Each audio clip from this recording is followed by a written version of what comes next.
All right, hello everyone, and peace of Christ to all of you. Please invite your friends and tell them that we are here live on air. Uh, yesterday we have some Muslims who called us to supposedly refute the horrible mistake in the Quran where Allah He ordered the angels to bow down, but yet He is upset from Mr. Devil. And the Muslims they post for us videos from Zakir Naik, and actually all of them they are copy paste. Nobody is even check out what this Zakir Naik is talking about. It's not a problem to be ignorant. The problem is to believe that you are smart when you are being ignorant. Why the Muslims check out how valid what those people they say to them, like Zakir Naik. Why you need someone like me, and I am a Christian, I'm no Muslim, to tell you how stupid what Zakir Naik said. Why you as a Muslim cannot find what is wrong in what those people says to you. You copy whatever they say to you, you paste whatever they say to you, and no one wanna use his brain. So someone he posted a video in the comment about the video we speak about this topic yesterday, and the video has the answer of Zakir Naik. I cannot play it because I don't want anyone to claim copyright over it. The Abdul, they look just for a reason. However, Zakir Naik, who don't speak Arabic, suddenly he became a grammar teacher in Arabic.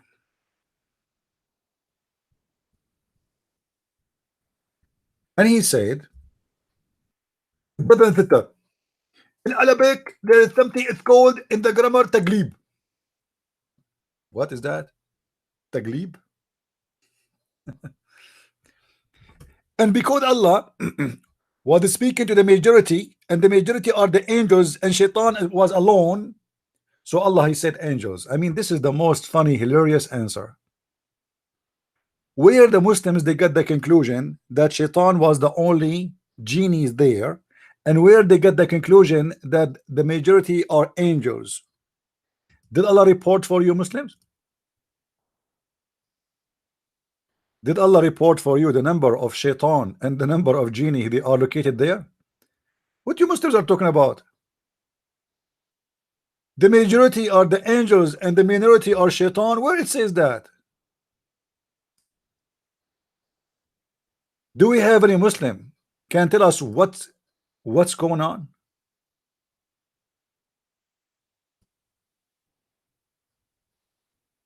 Majority and minority? If you read the whole Quran, you will never find anything have to do with this. Actually, I will get you busted by the majority and the minority. Allah in the Quran speak to the Muslims always as male. Always as what? As male. Rarely in the Quran you will find the Quran mention like male believer and female believer in the same verse. Mostly Allah speak to men, and we can prove it easy. If you go in the Quran,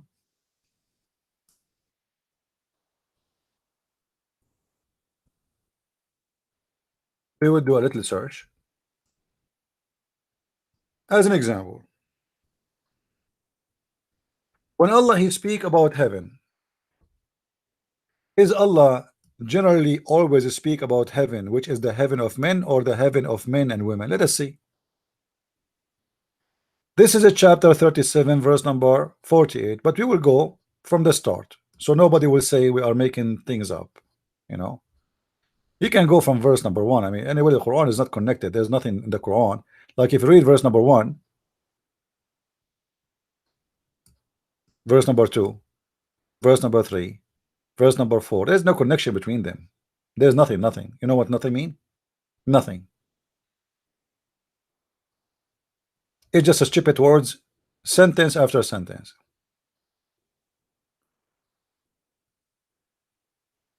And then the Quran starts speaking about heaven. This heaven, does it contain the majority of men or the majority of women? According to Muhammad, in the hadith, most of women in the earth, they will go to hell. So they are the majority in hell. But according to the Quran, that every Muslim, he will get many virgins. The Quran never speak about a Muslim getting a wife in heaven. The Quran speak about a Muslim getting many women in heaven. And beside them will be women nobody touch their vagina. Not what chest, what chest, where chest, where the word chest. Jailed in their tents. Beside them, what about the women? Is that for both the men and the women? If the logic is, if the majority are men, we speak to men, huh? Well, that's mean Islam have something missing in it, because the majority who are in heaven are women, not men. However, the one who is promised to go to heaven, obviously they are the men. So can I say here, Allah is saying to men and women that you will have virgins, females? Actually, the stupid Zakir Naik, when they ask him about the word hur, he said the word hur, brother, hur is a plural name. It can be male and it can be female. Like, what the heck? The Quran said that those females, nobody broke their private part skin. Nobody did. What do you mean it can be male and female? What this guy is talking about?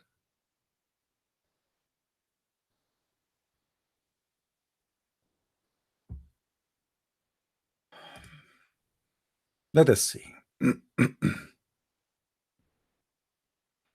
All those verses in the front of you speaking about what Allah will give to the male. Read with me carefully. Whom never deflowered by a human nor a jinn. So Allah here is promising heaven for who? For the male or for the female? Allah is promising the female. A female, she is not deflowered.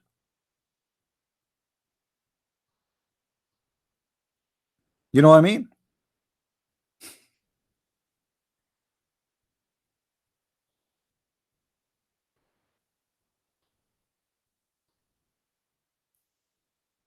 What make it more crazy to find an answer for this, that the Quran says that shaitan is not the only one is there. You know, if you read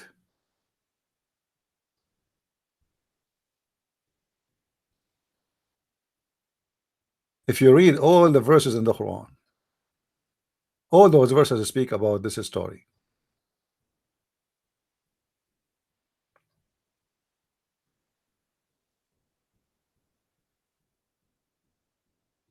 Especially this verse, chapter 18, verse number 50.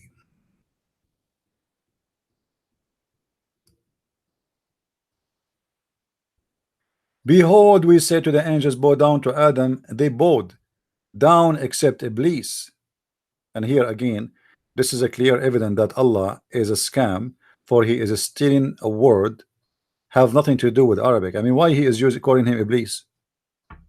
Any Muslim can tell me why Allah is calling the devil Iblis? Do you know what is the origin of the word Iblis, Muslims? Was his name Iblis when Allah he spoke to him, or his name was given later by somebody? Then we continue. It says he was one of the jinns. Do you see the jinns? Muslim, do you see the word jinns?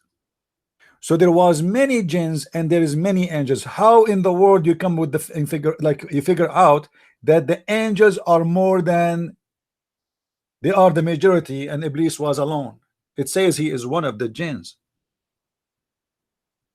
He is just a one of the jinns. If a Muslim he want to say to me that Iblis, the genie, he was between the angels, that will be funny. So you are telling me everybody there is an angel and only Mr. Iblis, who he is from the jinn, he was there doing what? It's a very funny explanation trying to find a solution for the stupidity of the God. Same time, if you continue in the story, and yesterday we explained how Allah he taught Adam all the names of all things, and he wanted to prove to the angels that they are wrong. And the Quran says that Allah he said to the angels, tell me the names of those things if you are truthful. If you are what? Truthful, which means Allah is accusing the angels of to be liars. All those verses in front of us. Let us go to the first one. Chapter 2, verse number 34.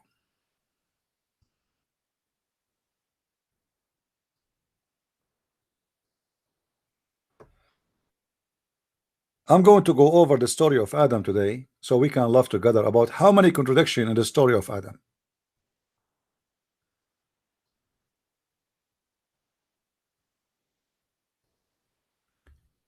Behold, the Lord said to the angels, I will create a caliphate.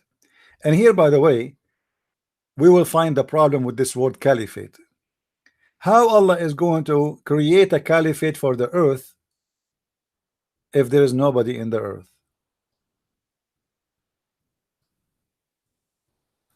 This is why there's a big part of the Muslims believe that there was people in earth. If you go to the book of Ibn Kathir, I think Al-Bidayah wa Nihaya, the Ibn Kathir, you will find that Ibn Kathir is saying that there was a group of jinn who took over the earth, and Allah he sent Iblis with the great army of the genies to fight them, and he destroyed them. Actually, you know what, as long as I'm talking about it, let us show some reference so people will not say what this guy is talking about. You know, the Muslims, you know, I mean, we show them reference in the front of their screen, and still they accuse you of lies. So imagine if we say something without reference, they will go crazy. Let me try to find it. I'm sure I will find it.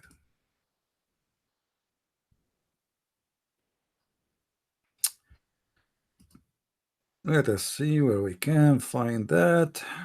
All right.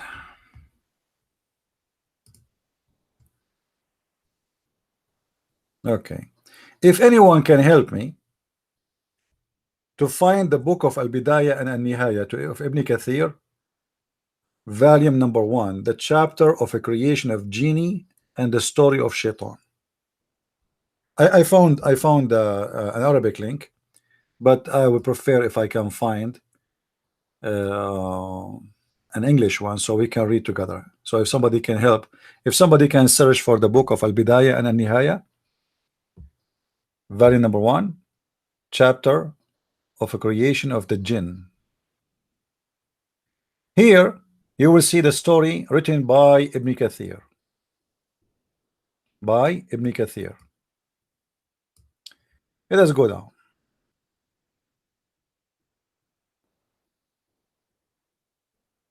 Guys, I will translate, but if anyone, anytime you find something, let me turn first my Skype. Hold on, please. Let me turn my Skype on so you guys can text me the link.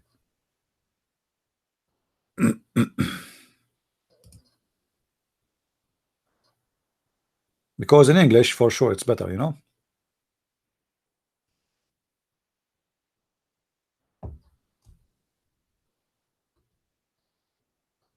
But the most funny person yesterday is the one who want to speak in Arabic, but he do not know Arabic.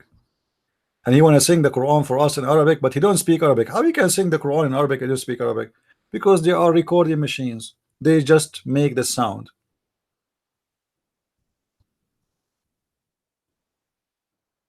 All right, we are logging in Skype.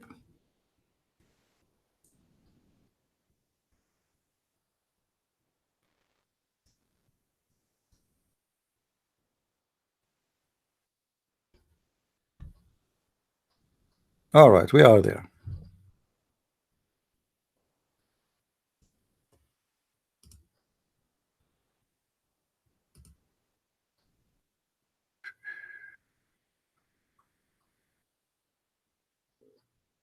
Okay. Let's see.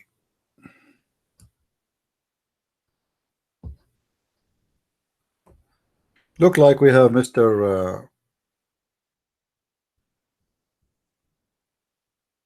Sheikh Rohi agreed to debate us this coming Saturday.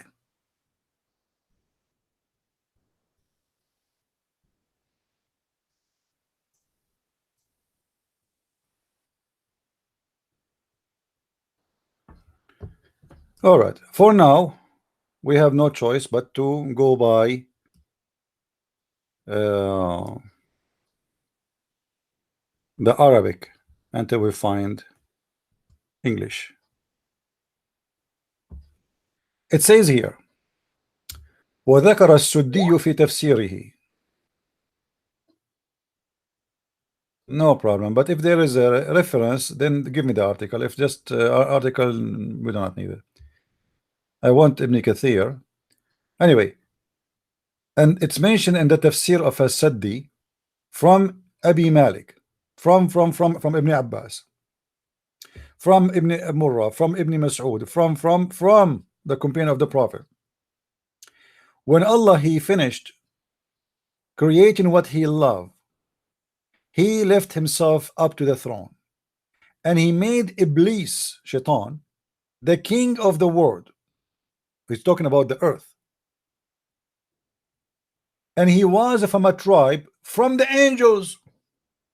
Like, what the heck?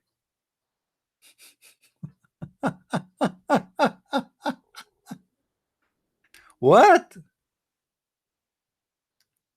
Guys, do you see the madness? According to Ibn Kathir, Mr. Genie Iblis, he is from the tribe, it is the tribe of the genie, and they are from the angels. So the jinn is his tribe, but this is a contradiction because the Quran says that Allah he created the angels from light and he created the genie from fire.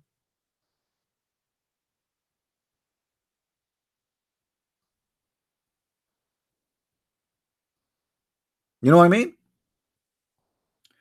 Let me take this to Google Translation so nobody says I'm making things up. Hold on.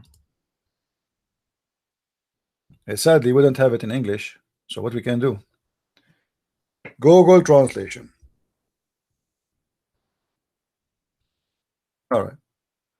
In front of your eyes, I'm going to copy and paste. And if there is any Muslim, he have the courage and the knowledge, he dare to say I am lying in the translation, please let me know. Copy, paste. What created Allah creation of what I like? The false, stupid translation in Google software.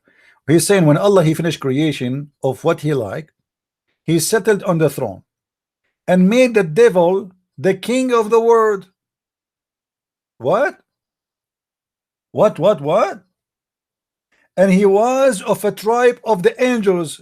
The devil was a tribe. He was from a tribe. It's called genie. From the angels. Are you sure? Are you sure? Muhammad, are you sure?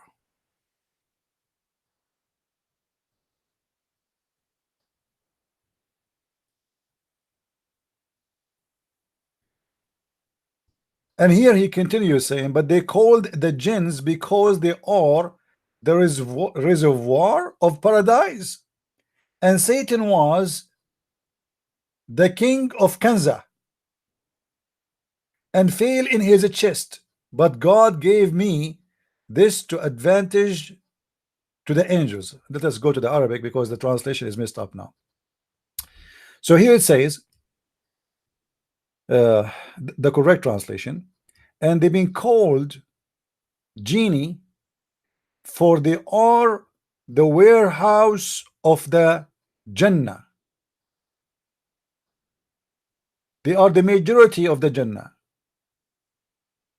Even the Jannah is taking its name from them.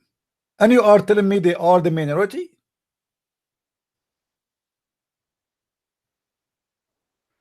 You know me? Do you know, guys, what I'm saying? Even the word Jannah in Islam is a name taken from the genie. So in the Jannah, where in the name of the Jannah is the name of the genie, there is more angels from the jinn.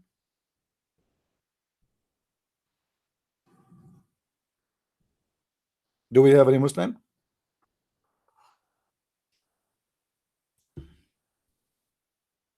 And then continue saying, and Iblis with his kingdomship, he was a warehouse master.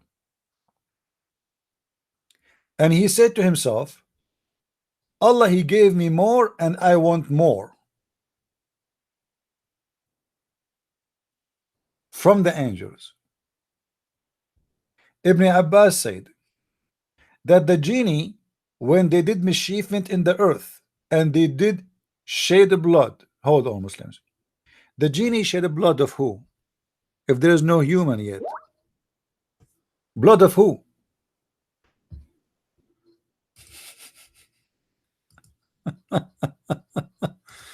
Okay, somebody send me a link. Let me see if we can if we find that. Um, all right, this website kind of funny, but we will try.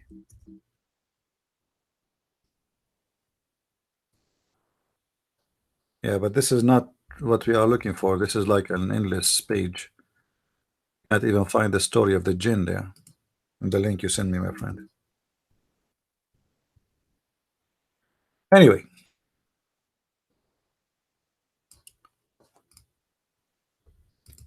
so the genie, when they do mischievement in the earth and they did bloodshed, Allah, he sent to them Iblis, and he have an army of the angels. Look, look, look. Shaitan is the leader of the angels. Allah sent Iblis with an army of the angels, and they killed the genie who did mischievement in the earth, and they kicked them out.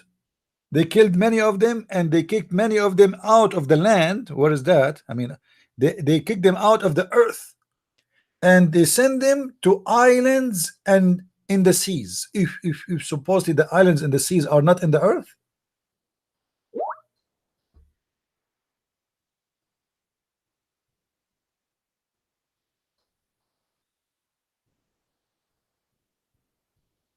Do we have any Muslim here?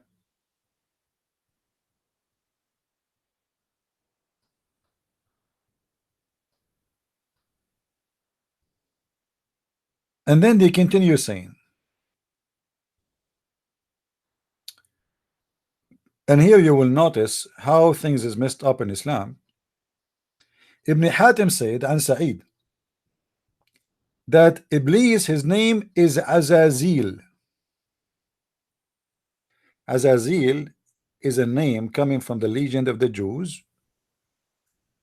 Let us say it is exist in Judaism, but there's many stories about Azazil as part of the legend of the Jews.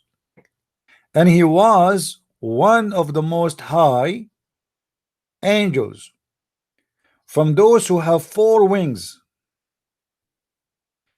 Ibn Abbas said Iblis, he was one of the honorable angels. But this is always a contradiction for everything in the Quran, because the Quran says he is not from the angels, and he is from the best of his tribe. those people having children and kids already in the heaven having sex. And he was a guardian, warehouse guardian of the gardens of Allah. If.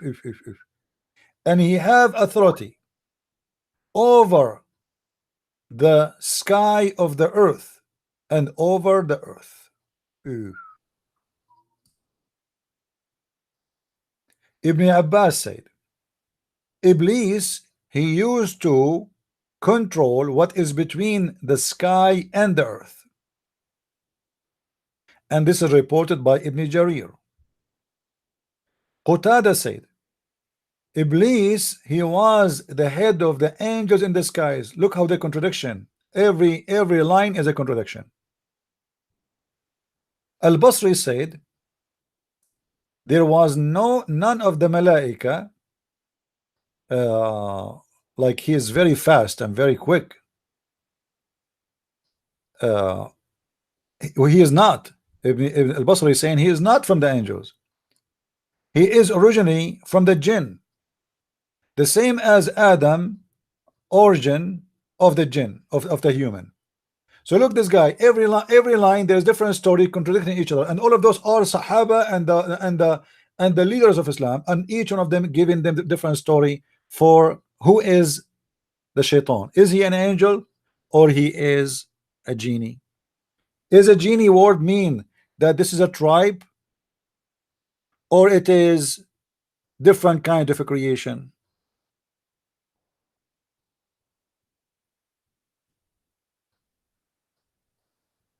This is how much they are confused. And then they continue saying,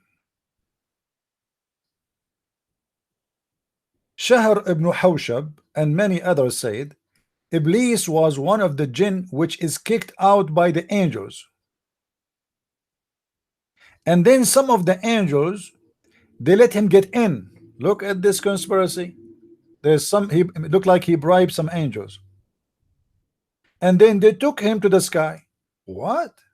He was kicked out by Allah, but the angels let him get in? What a horrible thing. They said, when Allah he wanted to create Adam to be in the earth, him and his offspring after him, and images with images of his body with it. Iblis, and he is the head of the Jan. He is what? He is the head of the Jan. And he was the most practicing worshipper. If he was a very good Muslim. Iblis was a very good Muslim. And at that time, and his name was Azazil. Do we have any Muslim here? He have something to say?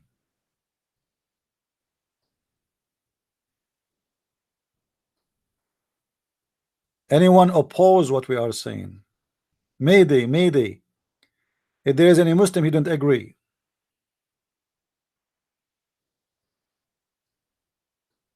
Anyone? Guys, don't forget to tell your friends, because today we switch the channel to broadcast here. To make it short, every line in this page in the front of us is different story from the line after it.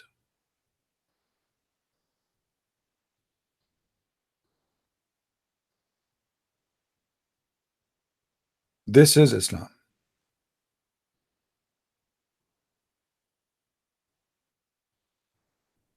This is how stupid this cult is.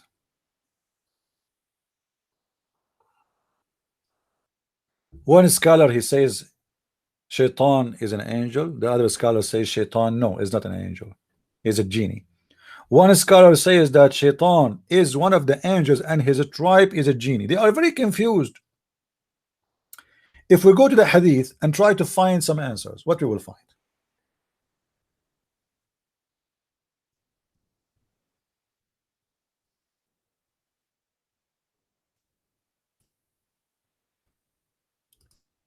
Let us do some.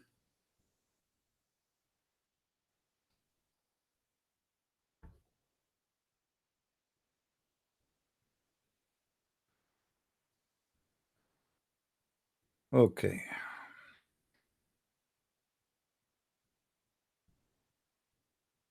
This website is stupid. When you try to find something, it give you anything connected to that word you are searching for. Let us do this then. Hold on. That's not practical.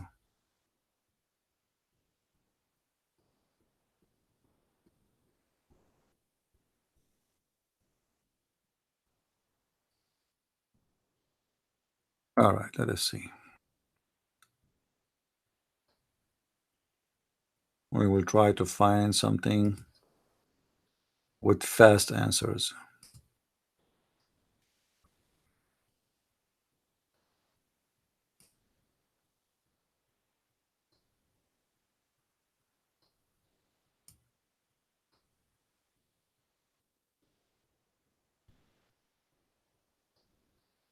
Hmm.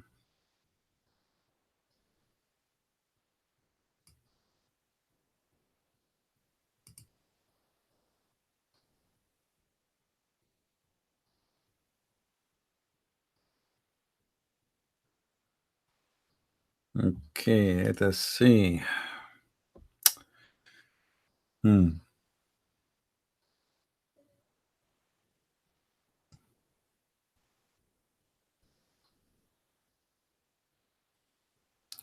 Yeah, but I do not want the maybe this book here, the PDF file. It might be illegal. We don't know because Muslims, they post books online for free. It's illegal.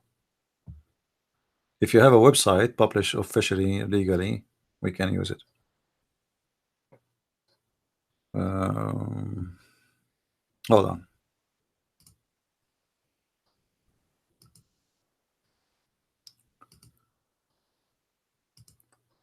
We will find a solution.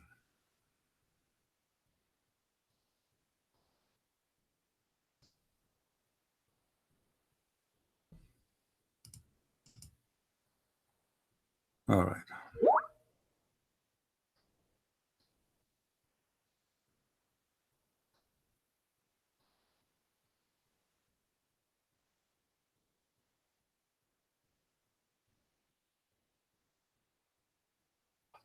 Look what Muhammad he said about the genie. Let us search for this thing.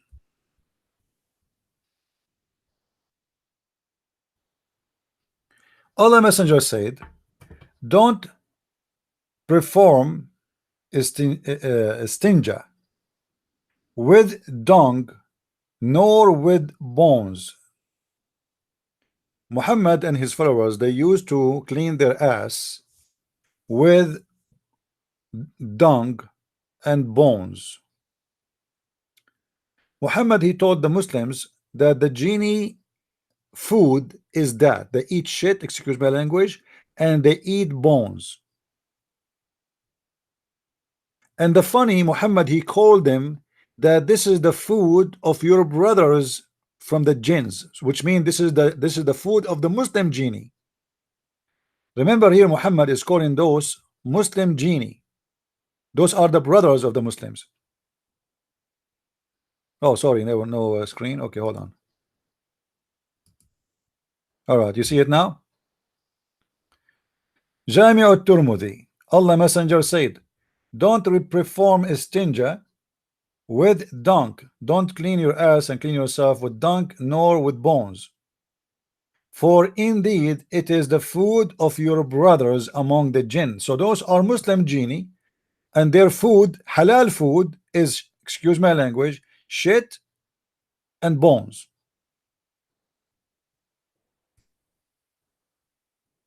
Isn't it weird that those are Muslim genie, but they can eat this? And Muhammad is calling them your brothers?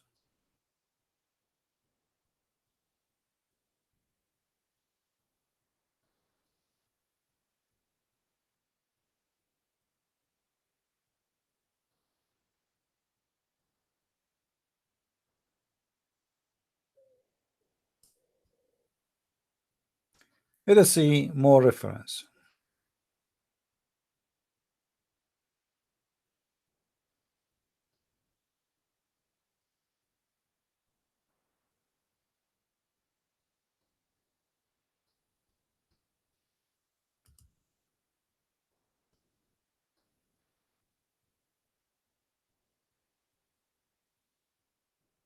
Yeah, yeah, I cannot use a full book, my friend. Just it's okay, guys. Take it easy. Hold on. Anyway, as long you have the PDF, the one who have the PDF of Ibn Kathir Al Bidayah wa Nihaya, just search there for the chapter of creation of the jinn, and you will read it. Exactly what I was saying. For me, I give you the reference, and then, you can find, as long as there's a book in English there, just find it. I'll post the link in the chat. All right. Let us see what else.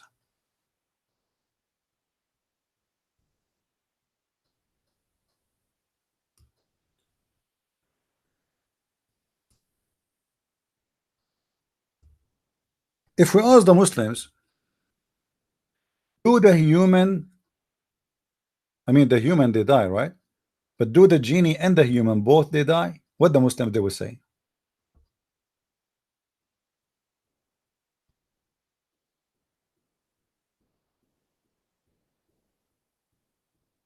True art living that dieth not, while the jinn and mankind die. Who is talking? Muhammad. Muhammad claimed that Shaitan is one of the jinn, but yet the jinn they die. Notice here, Muhammad did not say the angels they die. He said genie and mankind they die. That means Iblis is dead.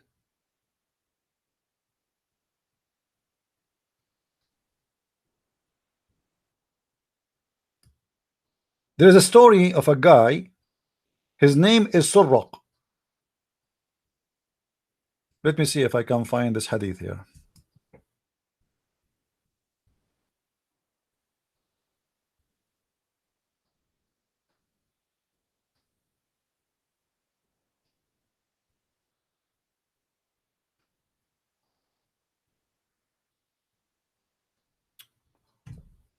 Yeah, this search engine and this website is horrible.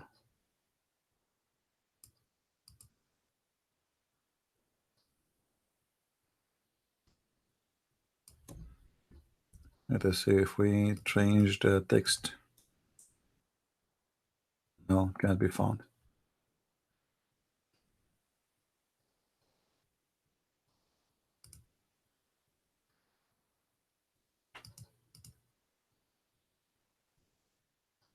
Anyway, you remember we showed you before that Shaitan, he laid 10 eggs, and then from every egg there is 70 Shaitan and Shaitan they come out, and which means at the end of the day there's more than 700 Satan is, let us say, born every day. So how in the world you Muslims you say that Allah was speaking to the majority and they are the angels and the minority have to follow? That is very stupid. There's nowhere in the Quran or in the Hadith or anywhere it says that there's angels are more than the genie. Actually, it is the opposite.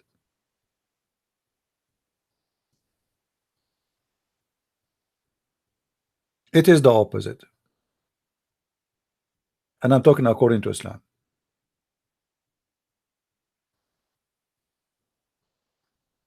Each time you want to go inside the bathroom, the Prophet he taught the Muslims that they have to say certain things before you go to the bathroom. And the funny here, you will notice something Muhammad he mentioned about the genie, that they are male and female. There's male devil and female devil.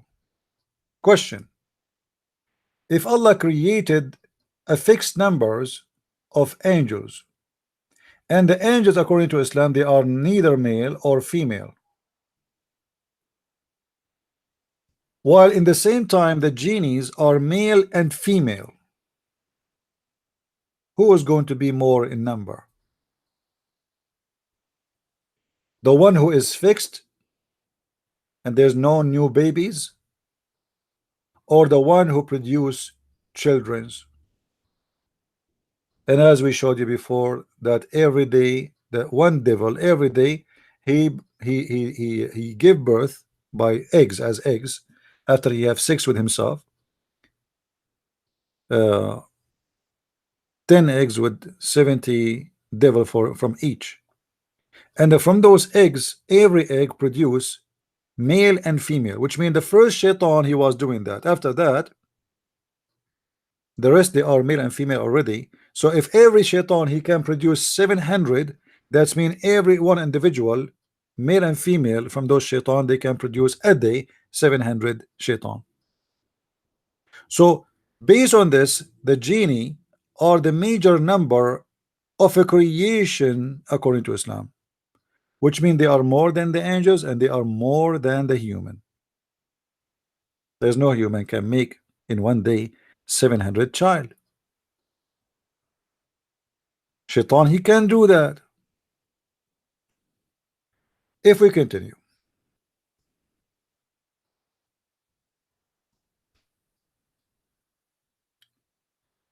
whenever the messenger of Allah entered the toilet, he would say, أعوذ بالله منك من خبثك والخبائث. I seek refuge with Allah from the male and the female devil. How in the world and why in the world Muhammad is afraid of the female devil?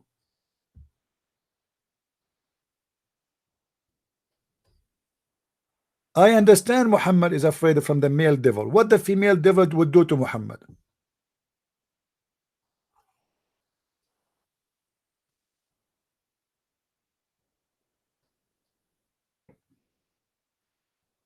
Any Muslim can tell me?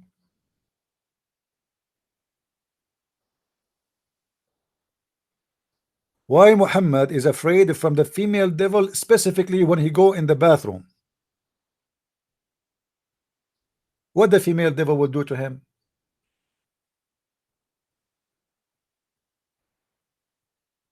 Any Muslim have a solution? What a person do in the bathroom, guys? What bathroom is talking about? This is the toilet, right? It's a place where you do relieve yourself. So Muhammad now is going to uncover his ass. So what is the worry of Muhammad?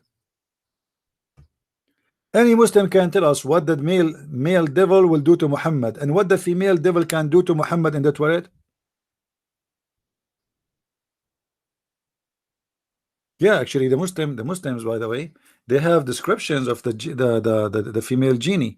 They say that if a Muslim man he see a woman and she have a very long dark hair, she is a genie. You know, like some women they have a really long hair, like her hair, let's say, touching her knee. They think she is a genie. This is not a human.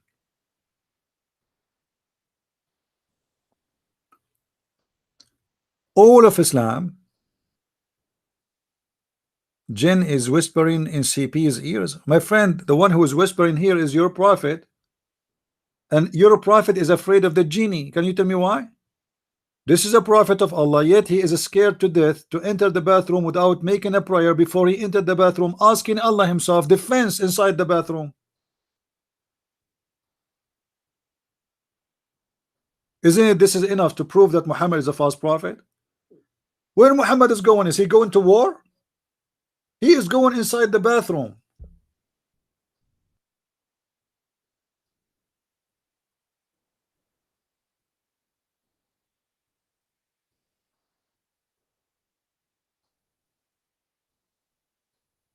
Any Muslim want to tell me what's happening?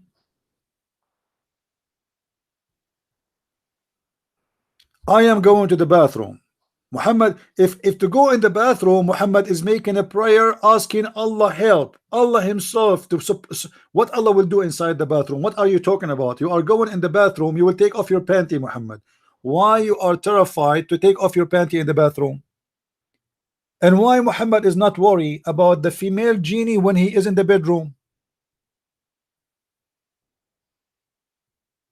Do you really Muslims believe that genie they live in the bathroom?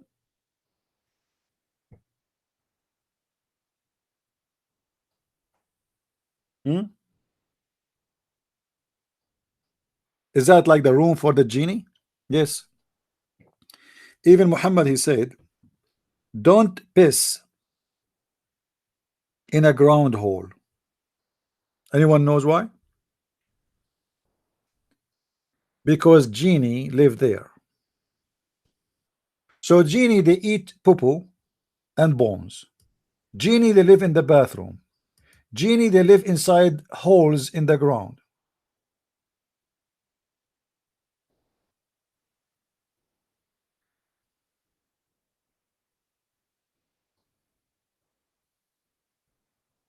Let me show you the hadith about that.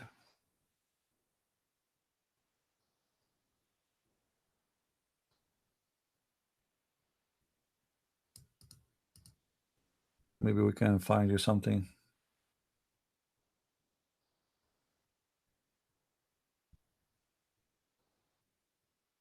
This man is a madman. You know, it is. What is that? Whenever the prophet he went to answer the call of nature, he used to say, Allahumma inni a'udhu bika min al-khubthi wal khaba'ith. Oh Allah, I seek refuge in the bathroom. What will happen in the bathroom? Muhammad, should we, you know, guys, why we don't start an insurance company and we sell Muslims insurance for the bathroom insurance, and we make them agree with policy that anything happened to you in the bathroom by the attack of the genie, we will pay you 10 times. And because there's no genie exist, there's no way for a Muslim can claim such a claim. Genie attack in the bathroom, female genie and male genie.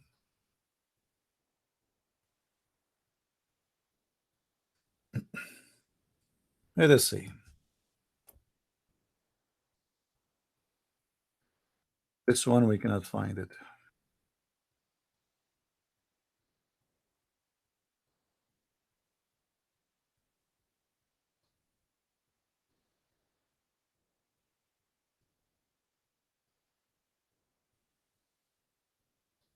Let us see something else.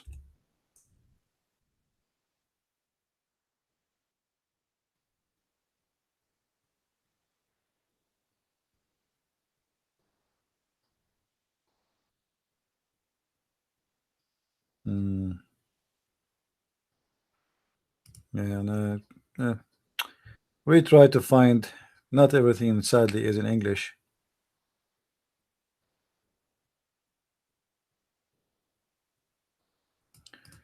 Let's go to the Quran.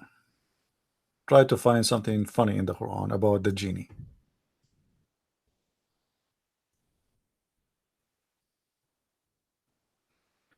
Muhammad, he used another word about the genie. You see, sometimes he called him Iblis, which is not an Arabic word. You can search it in Google and see where is Iblis coming from. Sometimes he called him genie, which is not an Arabic word. And sometimes he called him Afrit. Afrit? Who is Afrit? Mr. Ifrit min al-Jinn. Let us see what the story of this Ifrit. Who is this guy?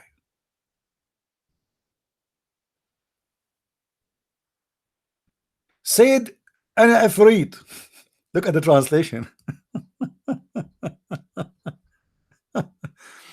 You know, guys, do you know the story about the genie and the ball? Do you know this story? This is where the word Afrit is coming from. Afrit is the genie in the ball. Exactly. It's an old legends about a genie who was captured inside a container, and he was jailed there by magic. And then the lucky one is the one who find the container, and the one who opened the container, he become his master. So now they are telling us a story about Solomon. Solomon, he have many Afrit, and those Afrit are from the jinn, and they are shayateen, and they are very fast. They can bring you anything in the speed of like the blink of an eye, like this.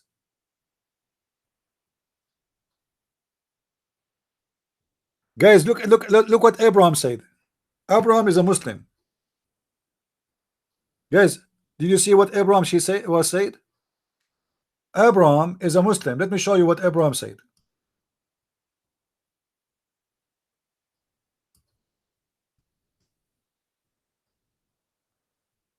An ifrit is a powerful jinn. This is the Muslim definition, not mine. Abraham is a Muslim who don't like me at all. It is a powerful jinn. In case you do not know, there's some genies, they go to the gym and they do bodybuilding, and there's some genie they are not powerful. Not all of them they are powerful.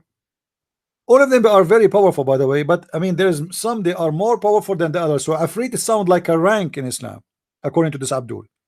When you say this genie is a Afrit, it's mean like he is special forces. Is that correct, Mr. Abrams? This is a special force genie. Is he a commandos? Yeah, but is that a special force genie?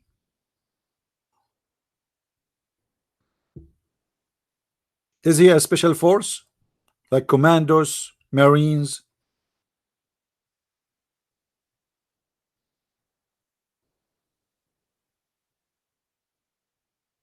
Let us see what we can find about this in the hadith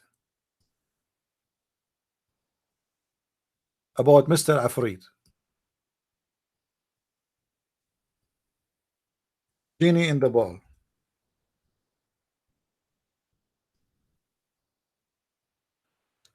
Look what happened with Muhammad when Afrit he came to him. You see here in translation they say a strong demon from the jinn. That's false translation. Muslims do not believe in demons. Do you see it? Muslims do not believe in demons, and genie is not a demon. He is not a spirit. He is a creature who eat and shit, and he have sex, not demon.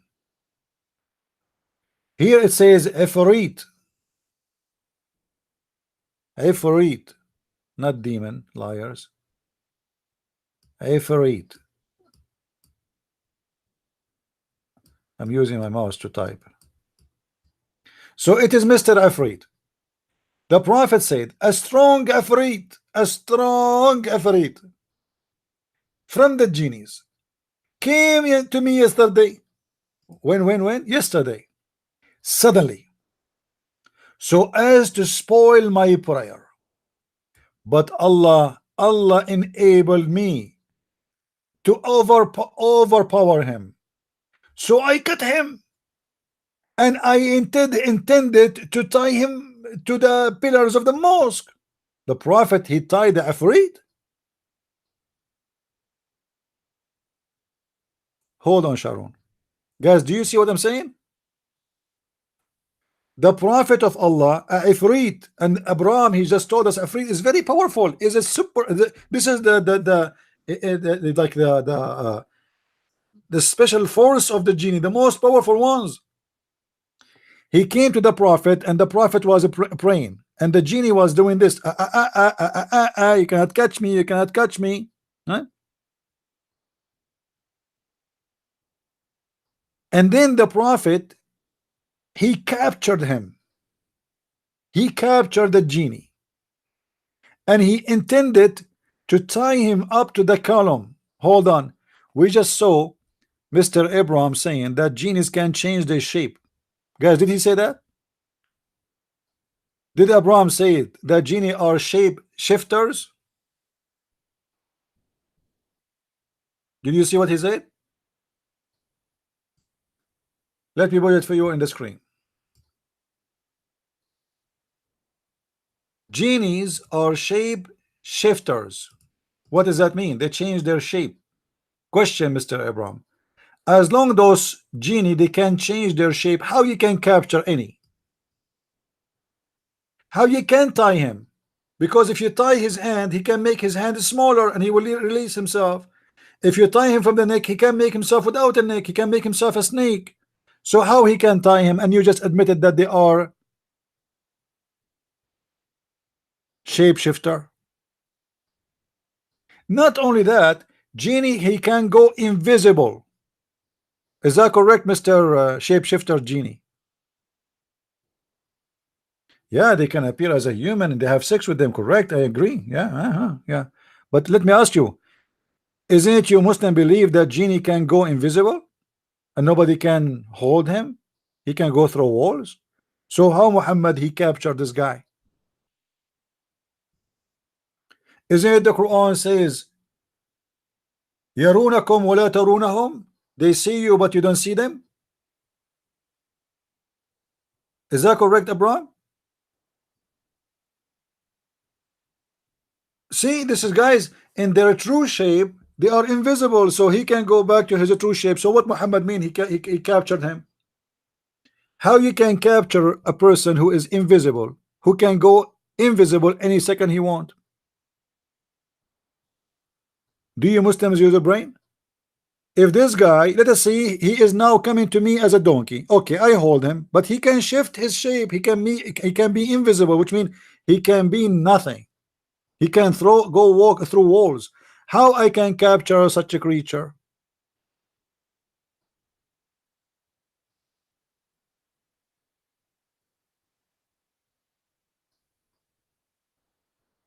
Any Muslim?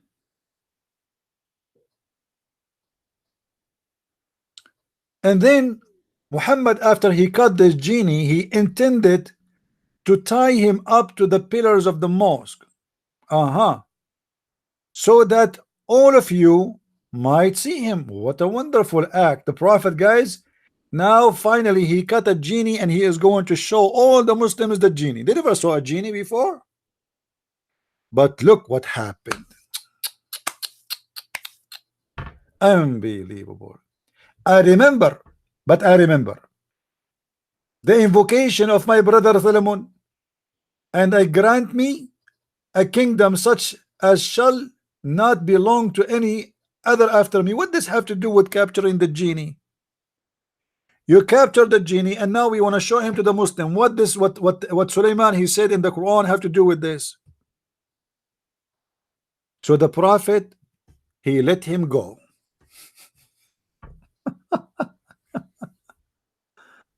Yeah, red lid. Yeah, you were a Christian before. You know, I used to be a Hindu before because I used to like beef, you know. And I'm sure you used to be Catholic too. My friend, you Muslim don't believe in demon, don't lie to yourself. In Islam, you believe in genie, and genie they are flesh and body, and they have sex, and they have penis, and they have vagina. Even the Quran witness for that. That genies, Muslim genies, genies of Allah, they have sex with Muslim women. The Quran says,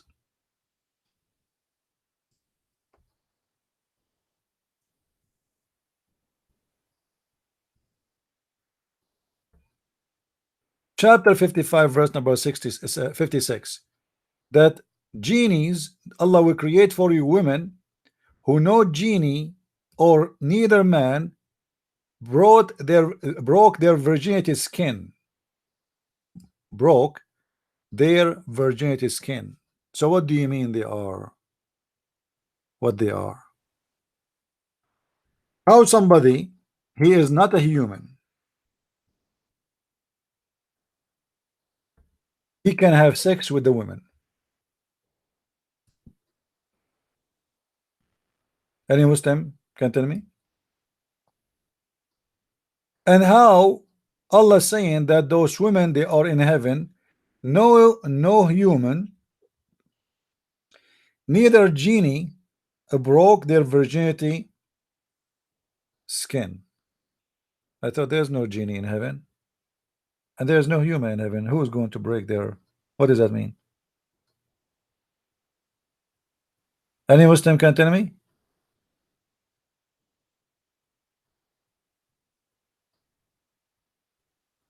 You see a translation here, all is false. Untouched doesn't say untouched. It says here,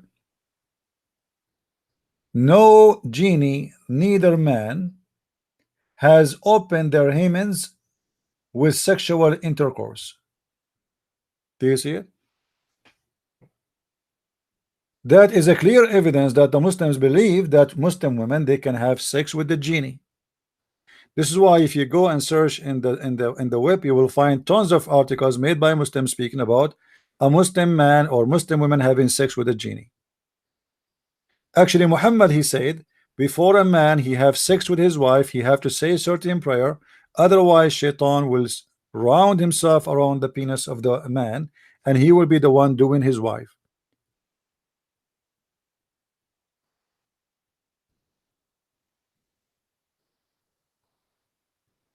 According to Muslims, anyone who have a cross eyes, this has happened because shaitan, he share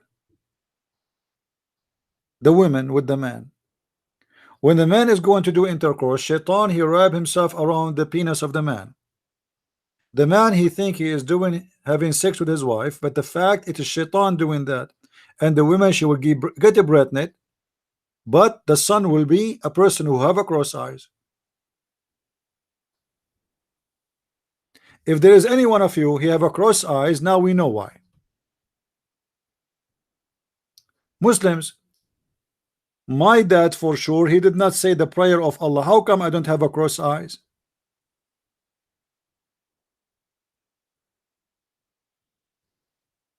Any Muslim can tell me?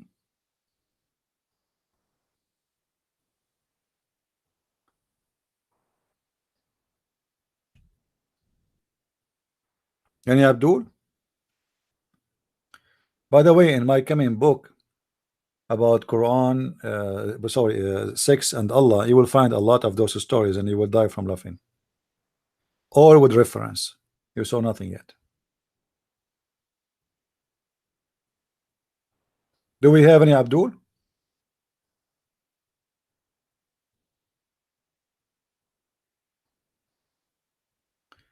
According to Muslims, there is many kind of genie.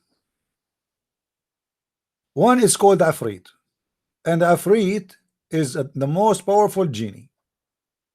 Then the second part is the one who they are stupid, and those are called Sufaha'ul Jinn, which mean the silly stupid genie.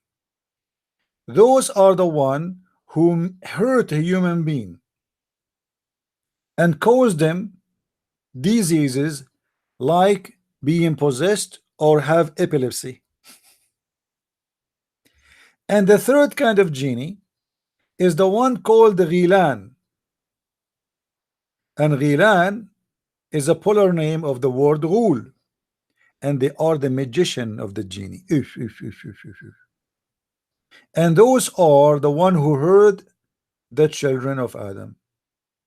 Let me see if I can find you something in English about that.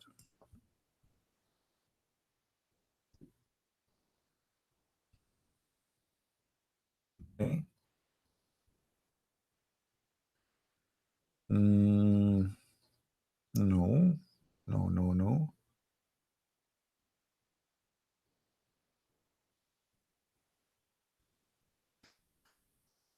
Oh, hold on here. I found something actually I should mention.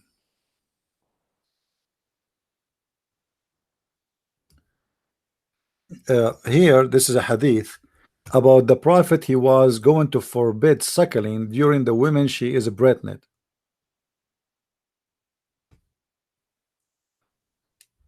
Why the prophet he want to forbid that? Because he was afraid that will cause a problem. You see the superstition of Muhammad. But then he noticed that women from the Greek people, the Roman and the Persian, they are doing that and their children are fine. So he decided not to forbid it. And this is again additional proof that Muhammad is a man who fabricates things. He make decisions based on nothing. Look at here. I intended to forbid suckling during women being pregnant, but I considered the Greeks and the Persian, and I saw that they practice it without any injury being caused to their children. So here is an example of Muhammad trying to make a law based on stupidity. He's just guessing. You see it? Let us continue. Uh, pa, pa, pa, pa, pa, pa, pa.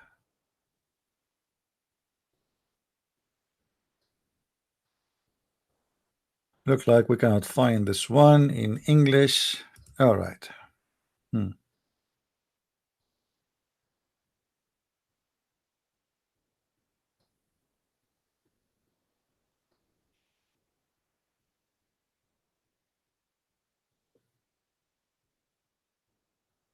Hmm.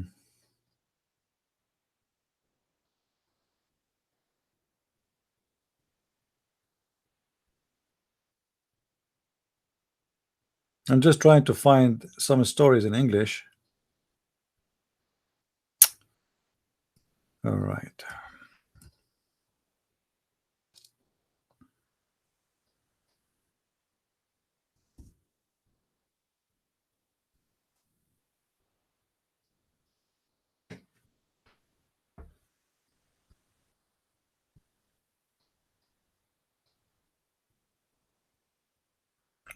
This website really is horrible.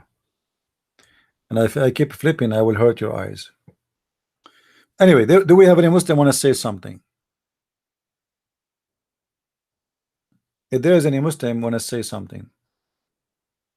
If we go back to the chapter we were reading from about Adam and the angels, we will find something very funny. That Allah, he ordered the angels to bow down and he got upset from the genie, and we spoke about that. But there is something more funny. The story of Adam is extremely stupid. Let me show you. Chapter 2, verse number 36. We will go a little bit before it, so Muslim will not say we are misquoting. If you see with me here, and behold, we say to the angels, bow down, and they bow down, not Iblis, he refused, and he was of those who reject faith.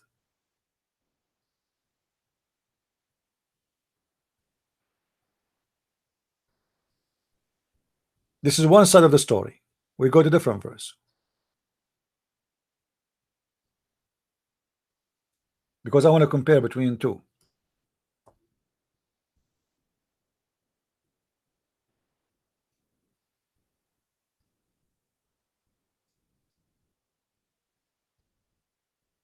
Chapter 2, verse number we mentioned here chapter 2, verse number 34 already, and now we will go to chapter, let's see, okay, chapter 7, verse number 11.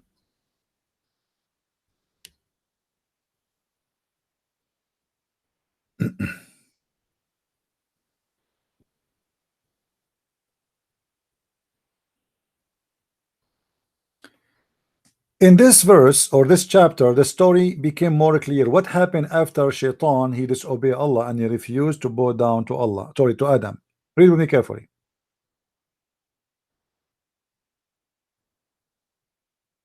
After Allah, he ordered all the angels to bow down, and Iblis, he refused. Allah said to him,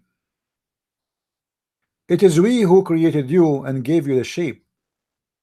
Then we bade the angels prostrate to Adam, and they prostrate. Not so Iblis, he refused to be of those who prostrate. Allah said, speaking to Iblis, to Shaitan, what prevented thee from prostrating when I am commanding thee? He said, I am better than he.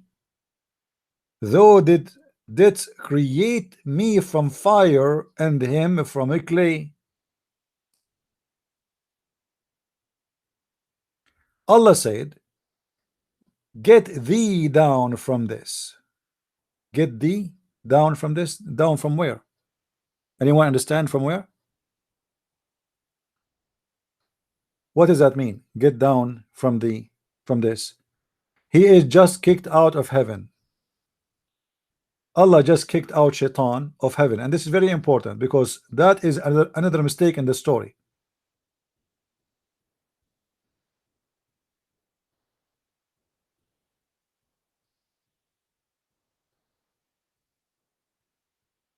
Any Muslim?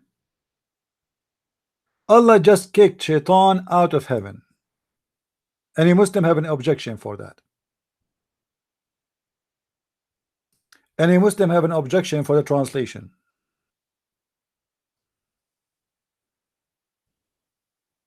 We can go right now and we can check the interpretation for this verse, and they will see they agree. Allah, he told Shaitan to get out of the heaven. This is a chapter 4, verse number 13. We can go to Ibn Kathir. Hold on.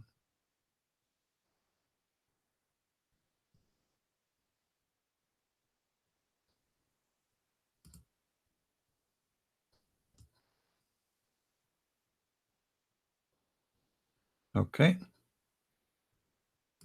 13, 14. Ibn Kathir. Read with me carefully.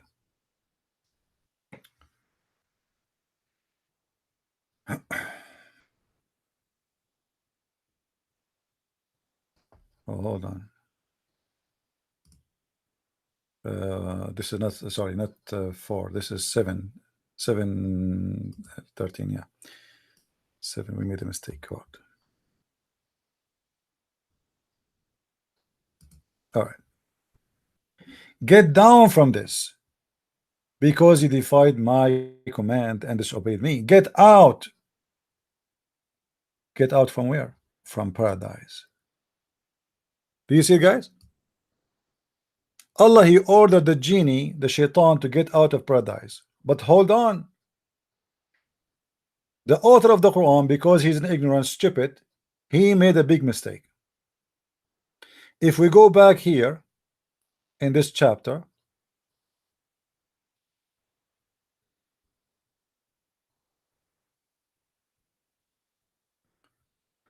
when Allah, he ordered Iblis and he did not bow down, in the Quran here doesn't tell details because the Quran is mixed up. The rest of the story is actually in chapter 7, verse number 11, 12, 13. Here suddenly the Quran stopped and jumped to speak about Adam. We said, O Adam, dwell thou and thy wife in the garden, and eat from beautiful things therein. So Allah now told Adam, he created Adam now, and he said to him, okay, Adam, enjoy the garden. But look what happened. Then did say Shaitan make them slip from the garden. Hold on. How in chapter 7, verse number 13 and 14, you just said to us that Shaitan is kicked out of the garden, and how now he is in the garden deceiving Adam and Eve? Are you with me, guys? Do you understand what I'm saying? He just kicked him out of the heaven.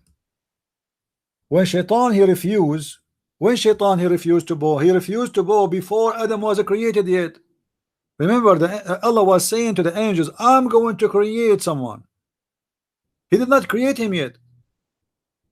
And he refused to bow down, and Allah kicked him out of paradise. Okay. Then Allah, he created Adam and Eve in paradise, and he told them enjoy it. How in the world Shaitan came inside the paradise and deceived Adam and Eve?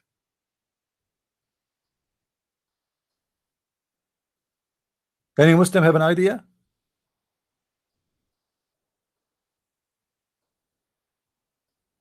As usual, Allah knows best.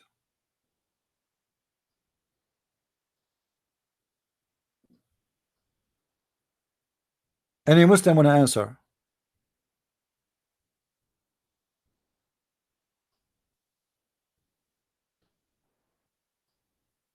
Anyone? Again, guys, this coming Saturday, it's confirmed that at 4:30 we have a debate with Sheikh Ruhi. This coming Saturday, it's confirmed. This coming one, all right.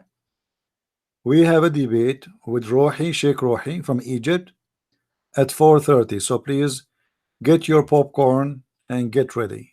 It's going to be fun. And for sure now Sheikh Ruhi is prepared and he trained himself and he is he is ready. Maybe first time we took him into surprise. So this time there is no way. You know what I mean? This time there is no way. I mean, first time, okay, he was not aware of what's going on. Hello? Is that Aisha? Is that Aisha? What a kid. A Muslim. The wife of the Prophet, at the age of 6, she became a wife. I will not be surprised if this is one of her toys.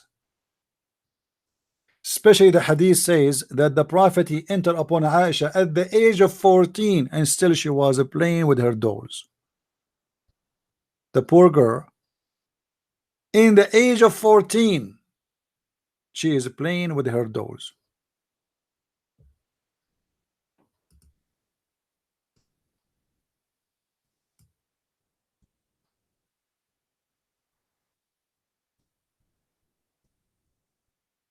Let me show you the hadith.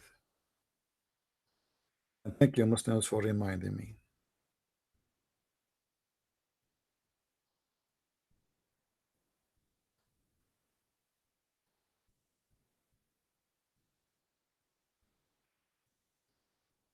All right, let us see. There we go. And guys, here I will show you a great example of the lies of Muslims when they translate. If you read here in the hadith, anyone see in the hadith anywhere it says my daughters in the English? Any one of you see the word my daughters? No way. It doesn't say anywhere my daughters. But in Arabic, when Muhammad he asked her, when he saw her playing with her dolls, at that time she was 14 years old. Muhammad, he saw her playing with dolls. One of them have the look of a horse and the other look have the look of babies, and specifically girls. Muhammad, he said, what is this has on it? She replied, two wings. He said a horse with two wings, and this is where Muhammad he got the story of Sulaiman. She replied, haven't you heard about Sulaiman had horses with wings? You see, even the child Aisha, she heard this story. This is a very popular story, learned from the Legion of the Jews. But here in the translation, there is something missing. The Muslim translate, when Muhammad he said, what is this? Muslim they translate saying, she replied, my dolls. That is not true. She did not say my dolls. She said my daughters. My daughters. Let me see. Let us get them busted. This is why you cannot trust a Muslim translation anyway, any mean.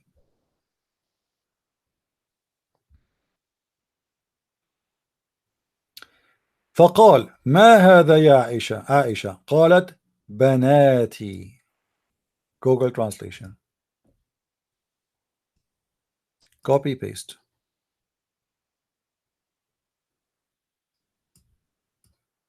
We have to delete first this thing.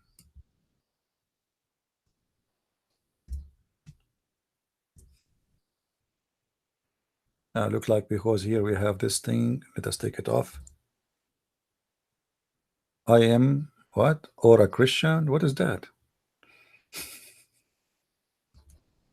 Let us see now. Made mistake. It detect the language as Pashto. But this is Arabic. What Pashto, you idiot? Google. Okay. So now supposedly it's corrected. قالت بناتي, my daughter, she said. Do you see it? So in the Arabic text, it says, he said to her, what is this, Aisha? She said, my daughters. And she was speaking about her dolls. She is in the age of 14, yet she is playing with her dolls, which means 7 years, 8 years after getting married to Muhammad, this child still a child. And the Muslim, they lie to us saying she was a growing woman. A growing woman playing with her dolls. call them daughters?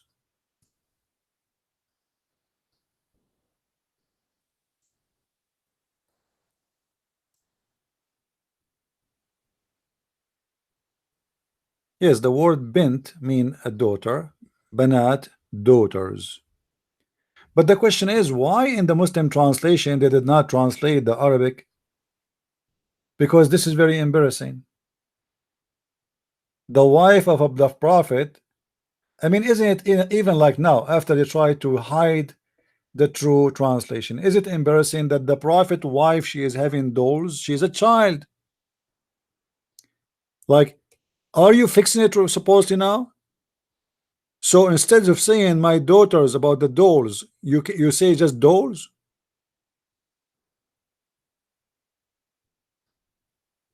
This is very embarrassing.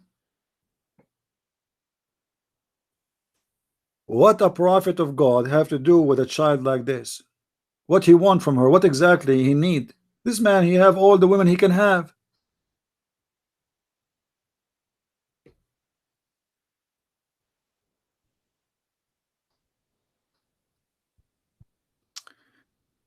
I want to remind people that's always to find any update about me. You go always to patreon.com, and then you will see there's a website. It's called minds.com. I have a page there too. You can check me out there and you can subscribe. And actually, I load videos there sometime, which is not, let us say, I don't want to post them in YouTube. Uh, so be sure you subscribe to my pages just to be always up to date, because you never know, sometimes we can lose a channel. I have many channels. The Muslim, they think they can make me lose channels. You cannot do that. I will pop up like everywhere. People copy my videos and post them everywhere, so it doesn't matter what you do. It's easier, my friend, to fight the genie because he does not exist from fighting Christian Prince. This is my page in minds.com. Please remember it, minds.com/Christian Prince. You can sign there it's for free website. It's the same as Facebook, but it's better. And they have a freedom. They don't take your videos down, and for sure, unless you violated the law. But they are not the same as the stupid software of YouTube and the garbage of Facebook. And then the other website we have is Facebook. We have Facebook. Facebook.com/the Christian Prince. The Christian Prince. All right. And I have my Twitter. Remember that too. Twitter.com Christian Prince. Christ is the one. And then number one. All right. Anytime, like let us say a channel disappear, you don't know where to find Christian Prince. This is the easiest way to get updated, because you will find there right away, okay, this is the new channel I'm going to use from now on. Please subscribe. This is how we can always build things fast, and that's why we are not worried about losing channels anyway, because it's easy to find. We have, let us say, a main address where people they can find us, right? Do we have any Abdul?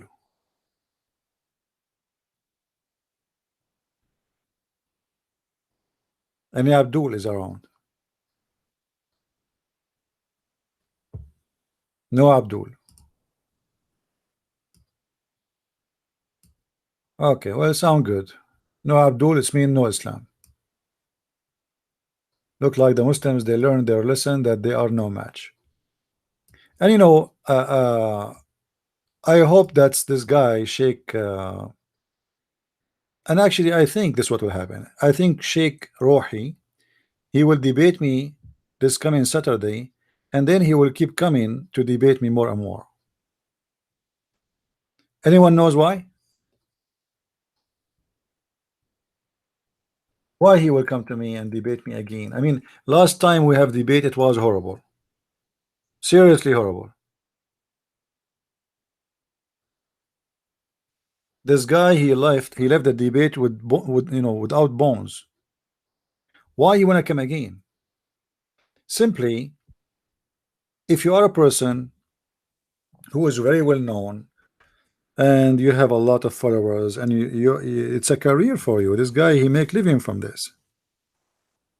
Call himself sheikh, teach people in the mosque, and then suddenly in front of your followers you look really bad.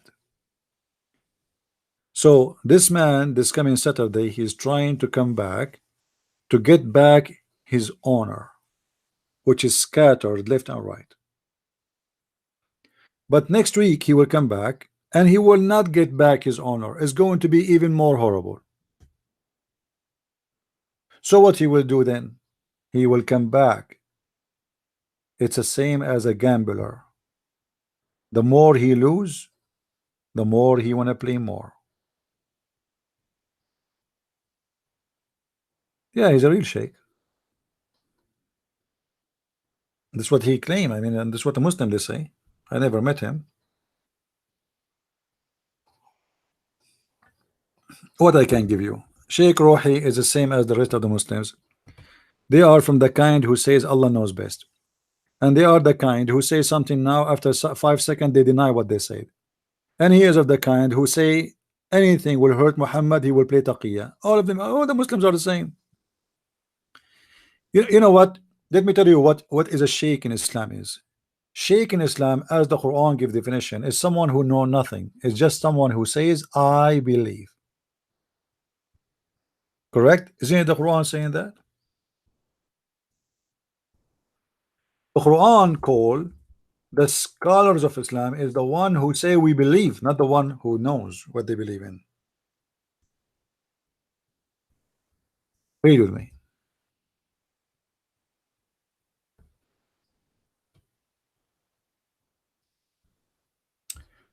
والراسخون في العلم يقولون آمنا به.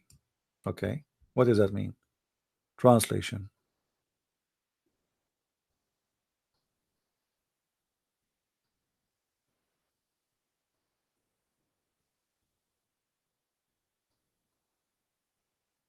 Read. The Quran confirm that there is a huge part of the Quran nobody knows what it means save Allah. None knows its explanation save Allah. Look how smart this God. Look how smart this prophet. He gave them verses and nobody knows what they mean save Allah. Let us take the address from the screen so it doesn't bother you. None knows its explanation save Allah, and those who are of sound instruction say. What sound instruction? The scholar, supposedly the sheikh, is the one who say we believe therein, not the one who understand. So in Islam, in order to be considered as a sheikh, it's not necessarily to be a person who understand Islam, but it is necessarily to be a person who say we believe in it. Do you see it? You can change the translation, doesn't matter, you know. All Islamic translation is false anyway. And those who are firmly grounded in knowledge say we believe in the book. Why they are firmly grounded? Because we say we believe in the book. So what is going to give you the title of firmly grounded in knowledge is to say we believe in the book. That all the requirement. You say I believe in the book, you are firmly grounded with knowledge. So to be a sheikh in Islam is not necessarily to be a scholar, it's just to be saying I believe. As simple as that. And to be a Muslim is not necessarily to be a believer. Who said you need to be a believer? You see, Islam is different kind of religion. You just say Shahada and you do not need to be a believer. It's not required to be a believer. If we go in the Quran, you will find the following.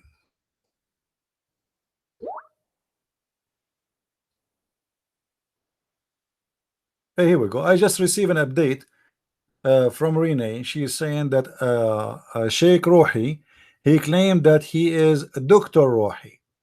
He have a PhD from Al-Azhar University. Here we go. What do you want more? And you know what? Next time when he start coming to me, I will confirm that from him. I will ask him. Did you hear him, Renee, saying that? Or people they said that he said that he have a PhD. I will ask him anyway. Let us see here. All right. Oh, he told you. Okay. He told you in private, or he told you in the room? Because if he deny, I'm going to ask you to take the mic and tell him what he said. Get ready. Guys, read with me here. Okay, can you send me a snapshot of the private message? Can you send me a snapshot, Renee? Good. See, guys, she have a screenshot of it. That's wonderful. In front of us here, the Quran said, chapter 49, verse number 14.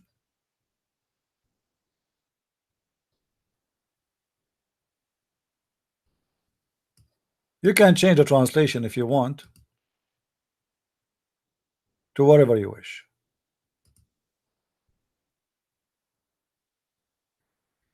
The Bedouin says, the Arab Bedouin, we believe. Say, you believe not. So the Bedouin, the Arab, they say, we believe. We are believers. We are Muslims. We are believers in Islam. Muhammad, he gave them Quran saying, say, you believe not, but you only say we surrender, which means we became Muslims. You see, the word Muslim is not peace as they lie to us.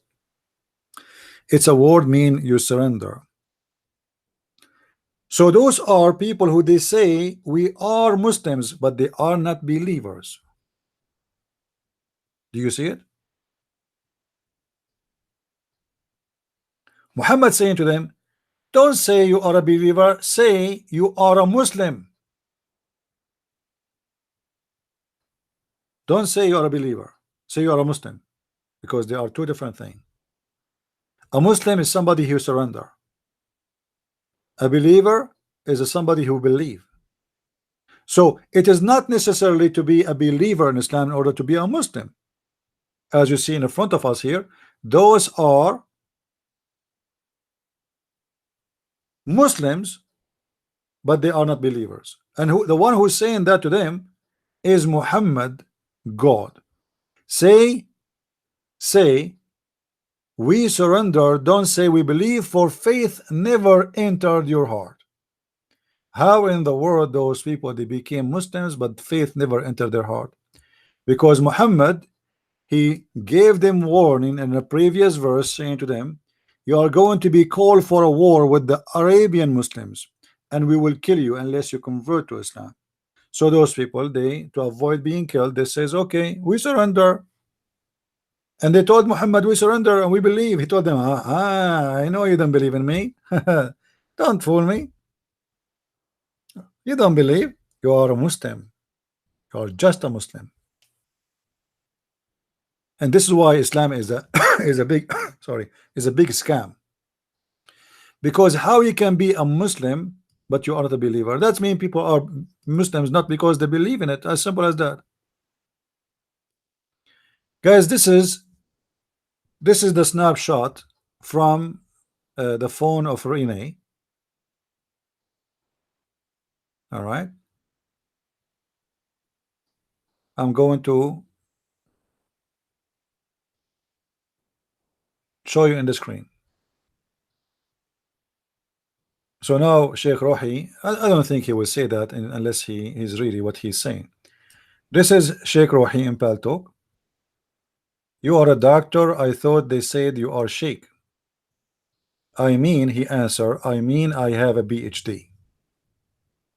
Well, he is a Sheikh. He is higher than, you know, if you have a PhD doesn't mean he is not a Sheikh. PhD is a person who is a Sheikh already, Sheikh is somebody have the authority to teach. PhD is higher because you can be a sheikh if you have if you graduate from Azhar University, like 2 years study or 1 year study, you know. Uh, but here he confirmed that he have a PhD, so now he cannot. So she asked him, Al Azhar University. He said yes. Do you see it? So if he want to deny his own statement, that will be a problem for him. I don't think he will say such a thing because he know that she will tell everybody and everybody will laugh at him if he is lying about it. And he have his own private room and he have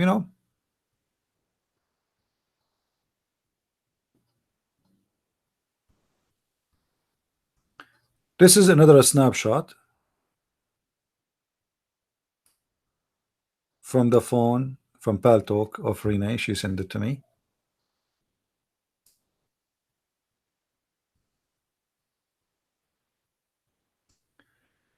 CP want if you can text you can next Saturday same time if you can do the debate mean. He said okay. She asked him where you go to university. He said sure, which mean about Saturday. I am doctor. She said, do you mean what time or what country? He said now answering, or she said, you sorry, you are a doctor. I thought they said you are a sheikh. He said, I mean I have a PhD.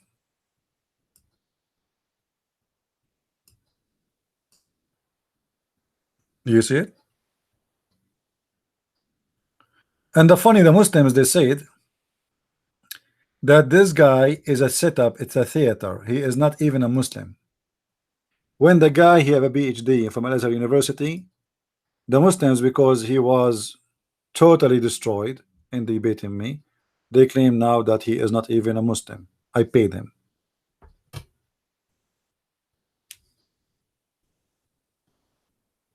In Islam, there's many branches. Who care? All is same garbage. Does it make a difference anyway? Al Azhar University, the Muslim, they claim that it is the highest university in the world. The Azhar University, excuse my language, is an official donkey university. If you don't have a grade, if you cannot make it, you go and you register in Azhar University. You know what I mean?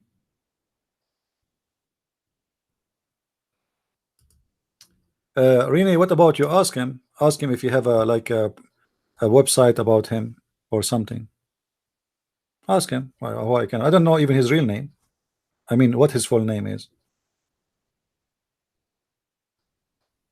Ask him if he have any Facebook. He said he have Facebook, but it's empty. Maybe you have a Twitter. Maybe you have something. Ask him.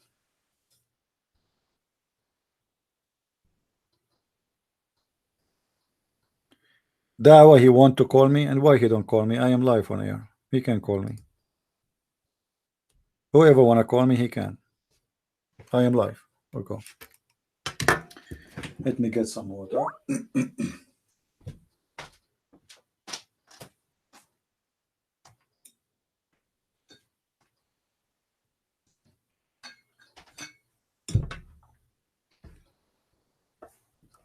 Do you need an invitation to call me?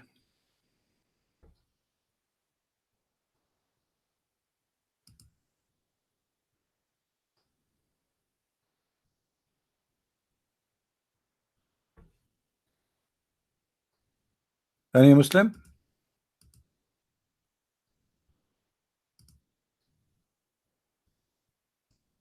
See, we posted a video in the previous in Arab, sorry, in Arabian Prophet, and still people asking me, "Are you live?" Well, I posted a video there saying I am in the other account. Why people don't watch?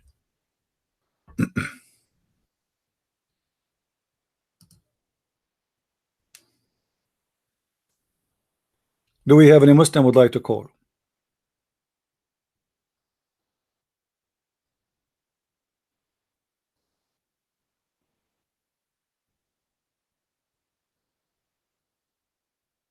Any Muslim?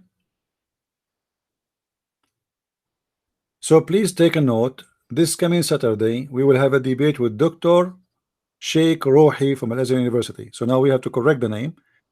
This guy, he have a PhD in Islam from Al Azhar University, and he is a sheikh. And that even make it better.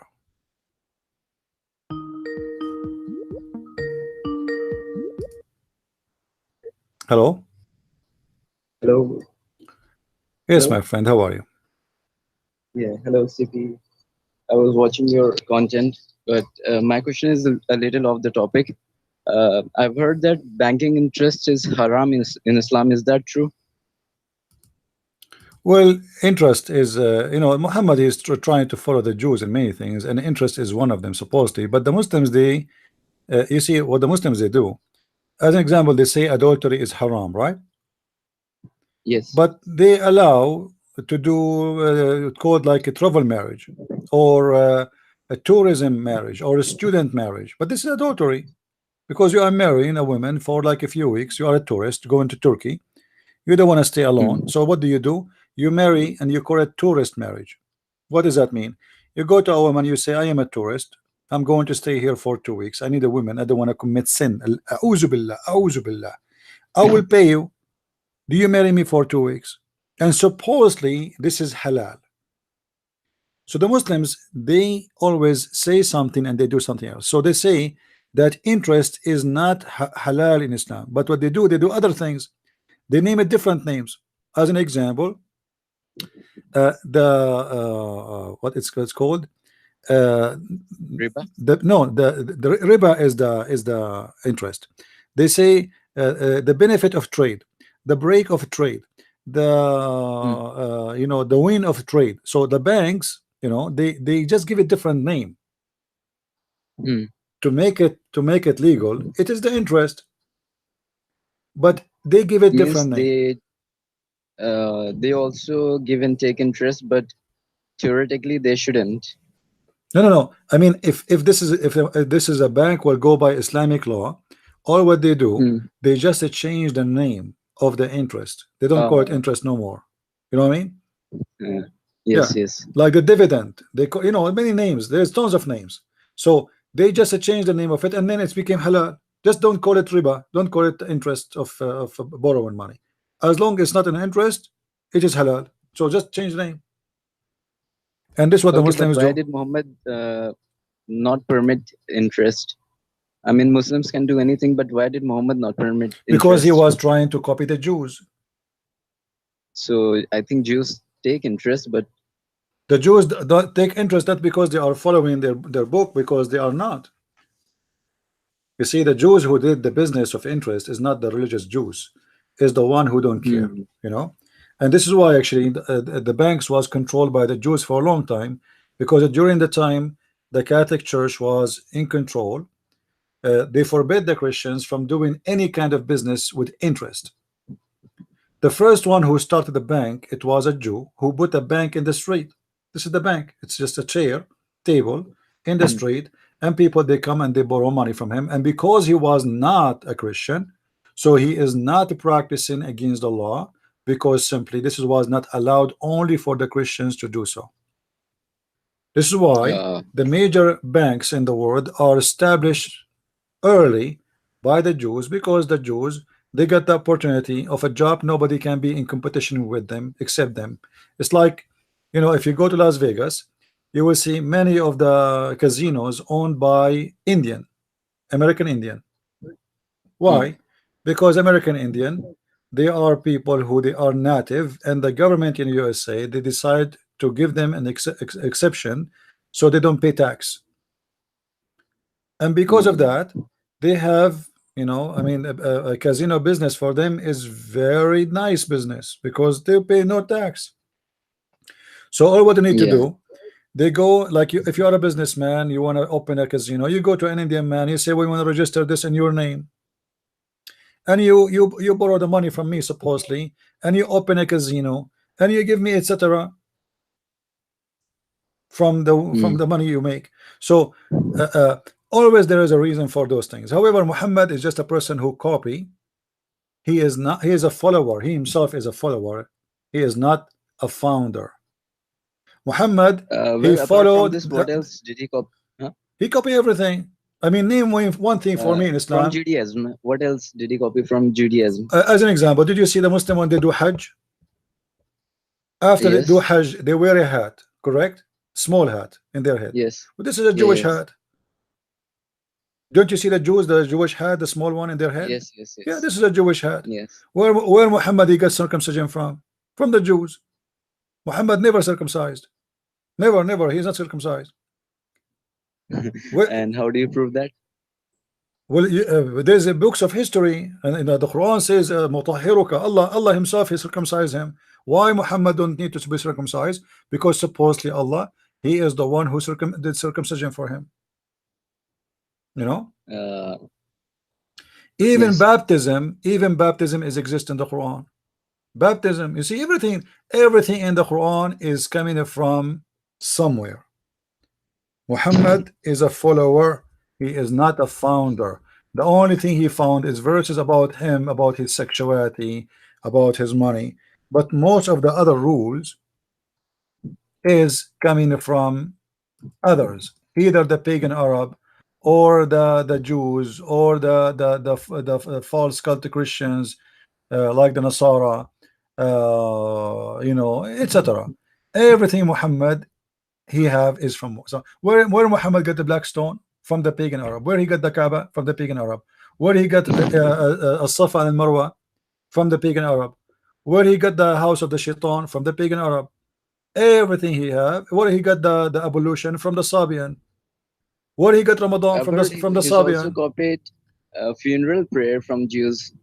Everything. The final prayer. You remember the example where Muhammad he got the story of the punishment of the grave? From the Jews. You Yeah. know, all those stories Muhammad he got them from somewhere. He have nothing of his own. The only stories about from his own, like if you go here in the Quran,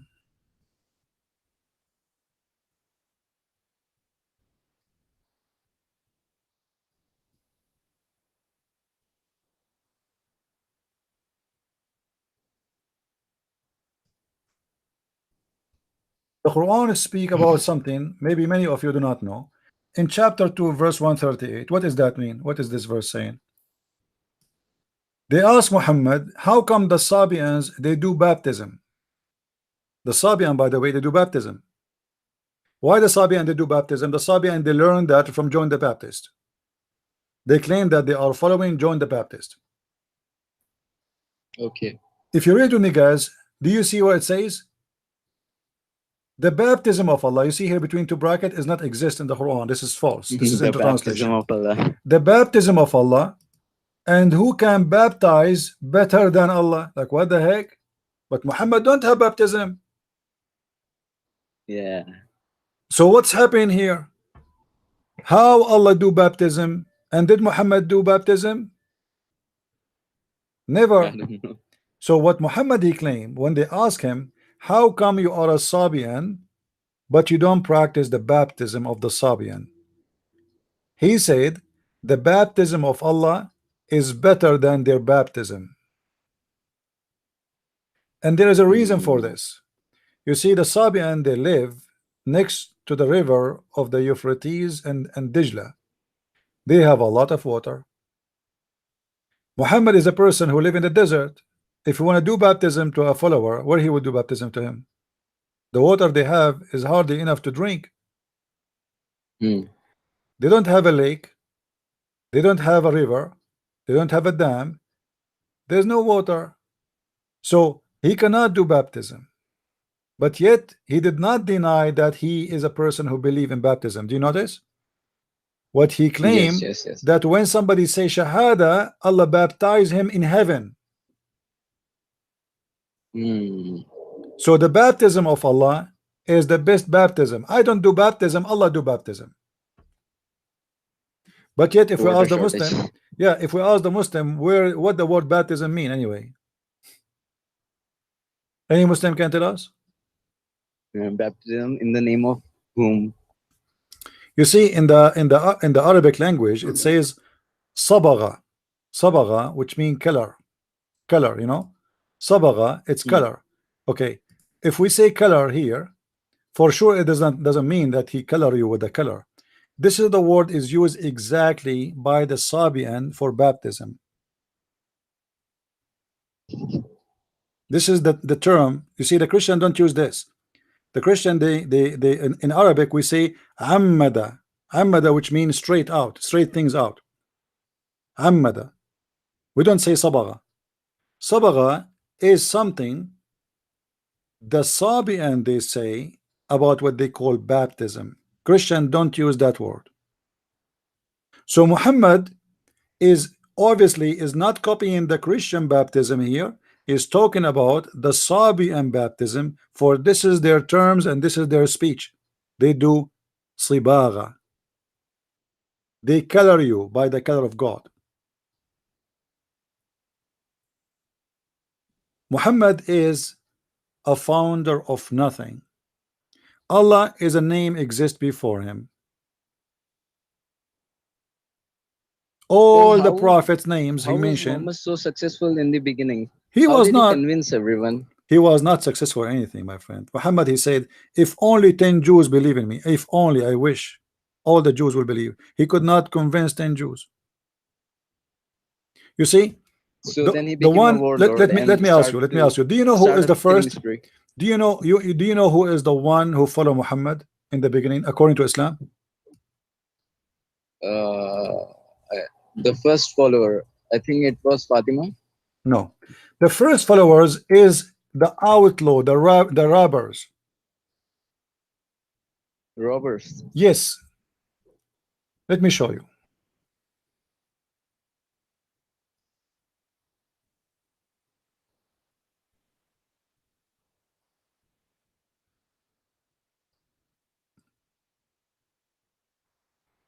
I will find the hadith.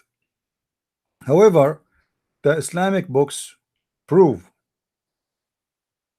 that the first followers of Muhammad are the outlaw, the robbers, the one who used to attack the the people who do Hajj.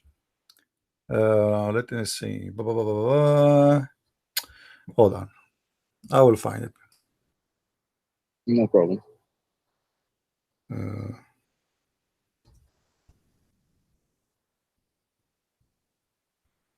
which means thieves, the pirate. The Yes, one yes. who the one who do piracy. For actually, you will find this in my coming book. Uh, read carefully with me. This is the Muslim translation, guys. This is the Muslim translation. Please read and laugh. Which is Look, false. look what they say to Muhammad. Uh, etc. Say to the Prophet, nobody gave you the pledge of alliance but the robbers of the pilgrims. Do you see it? Yes, yes.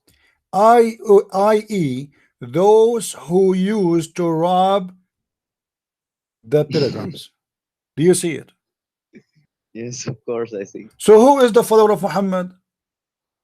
Robbers, Robbers. thieves, Did Muhammad say no? pirates. No, read carefully. Did Muhammad say no? No. Muhammad did not say no, they are not. Look what he said, they agree. And now you will see that those robbers are not only a group of people, they are a tribe of robbers, which means this is what they do for a living. They are thieves. They are the trashy society of the Arab. You see, they are like this is a tribe of this is what they do. Like if you go in certain areas, I don't want to put people down, but just to give you an example, if you go in India, there's people who they do haircut. Is that correct?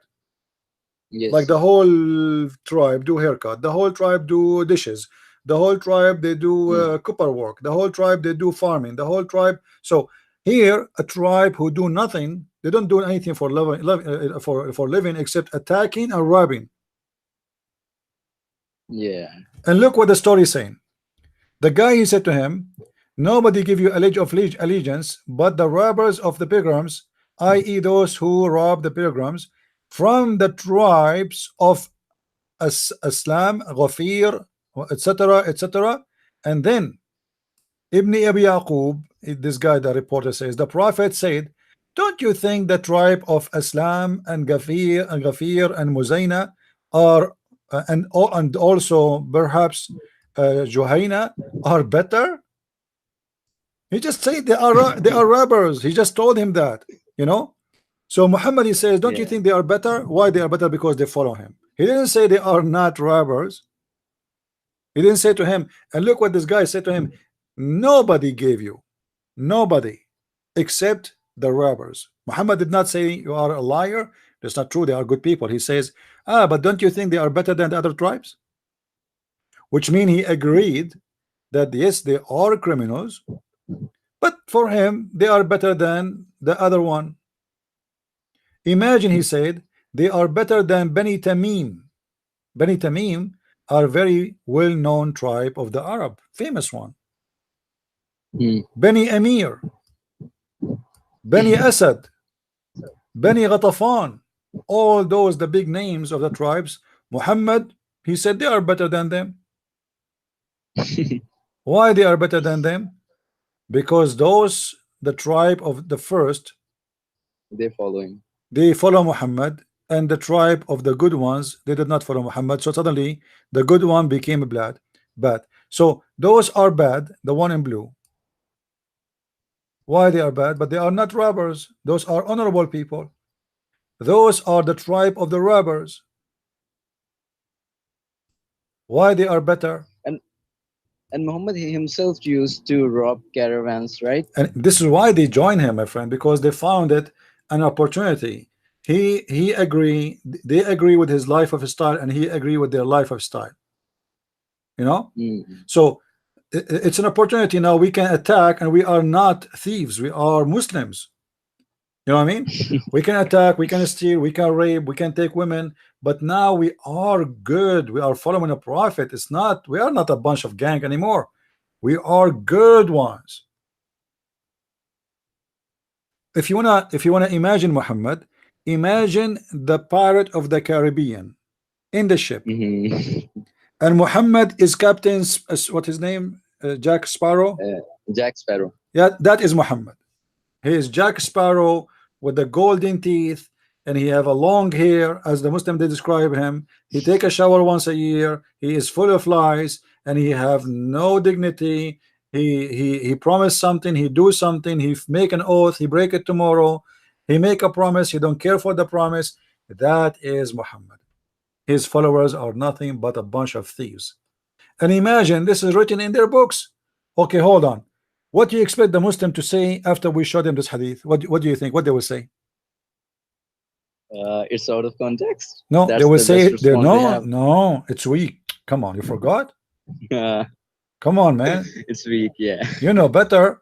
It's weak, but this is Sahih al-Bukhari, and nowhere it says weak. Do you see there anywhere it says weak? No. But No. right away, if you show it to a Muslim, you say to you, oh, this is the weak hadith, did not eat very good food. There's no proof of it. What do you mean there is no proof? There's tons of reference here. Huh? They said not every hadith from Sahih al-Bukhari is considered Sahih. Some are Hassan, some are Sahih, while My others friend, are Da'if, Hassan is accepted. Weak is accepted. reliable. Yeah. And this one does not say it's not. You see, when it does not say Sahih, it's mean for sure it is Sahih. There's no need to mention it is Sahih or not. You know, Yeah, I get it. the word Sahih is something added later. You know, the book doesn't have that. The book itself does not have. That's why it's called the book of Sahih Bukhari, which means everything is inside considered Sahih. There's no need for the author to say this one is Sahih. You know what I mean? If I say to Yes, you, yes, yes. I am going to have a book, have all the correct hadith, and then I say each one of them next to it, I say this is correct. You just told me this is the whole book is correct. So why you want to add that there? So those things they added later, you know. So But for 1400 years, they filtered out every filth from the collection, right? And now they got since this the book beginning, called Sahih okay, al-Bukhari. my friend, the Quran filter itself. Don't you remember when the Quran says that Allah, He said He will cause Muhammad to forget the Quran? Yeah. Isn't it? This is filtering. Why in the world God, he made Quran, and he promised to reserve the Quran.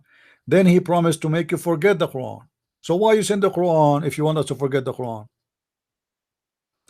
Or what happened when the Muslim they speak the Quran have abrogation? It is just a filtration. As an They example, also hold on, name hold it on, as progressive revelation. hold on. When the Quran says a verse like this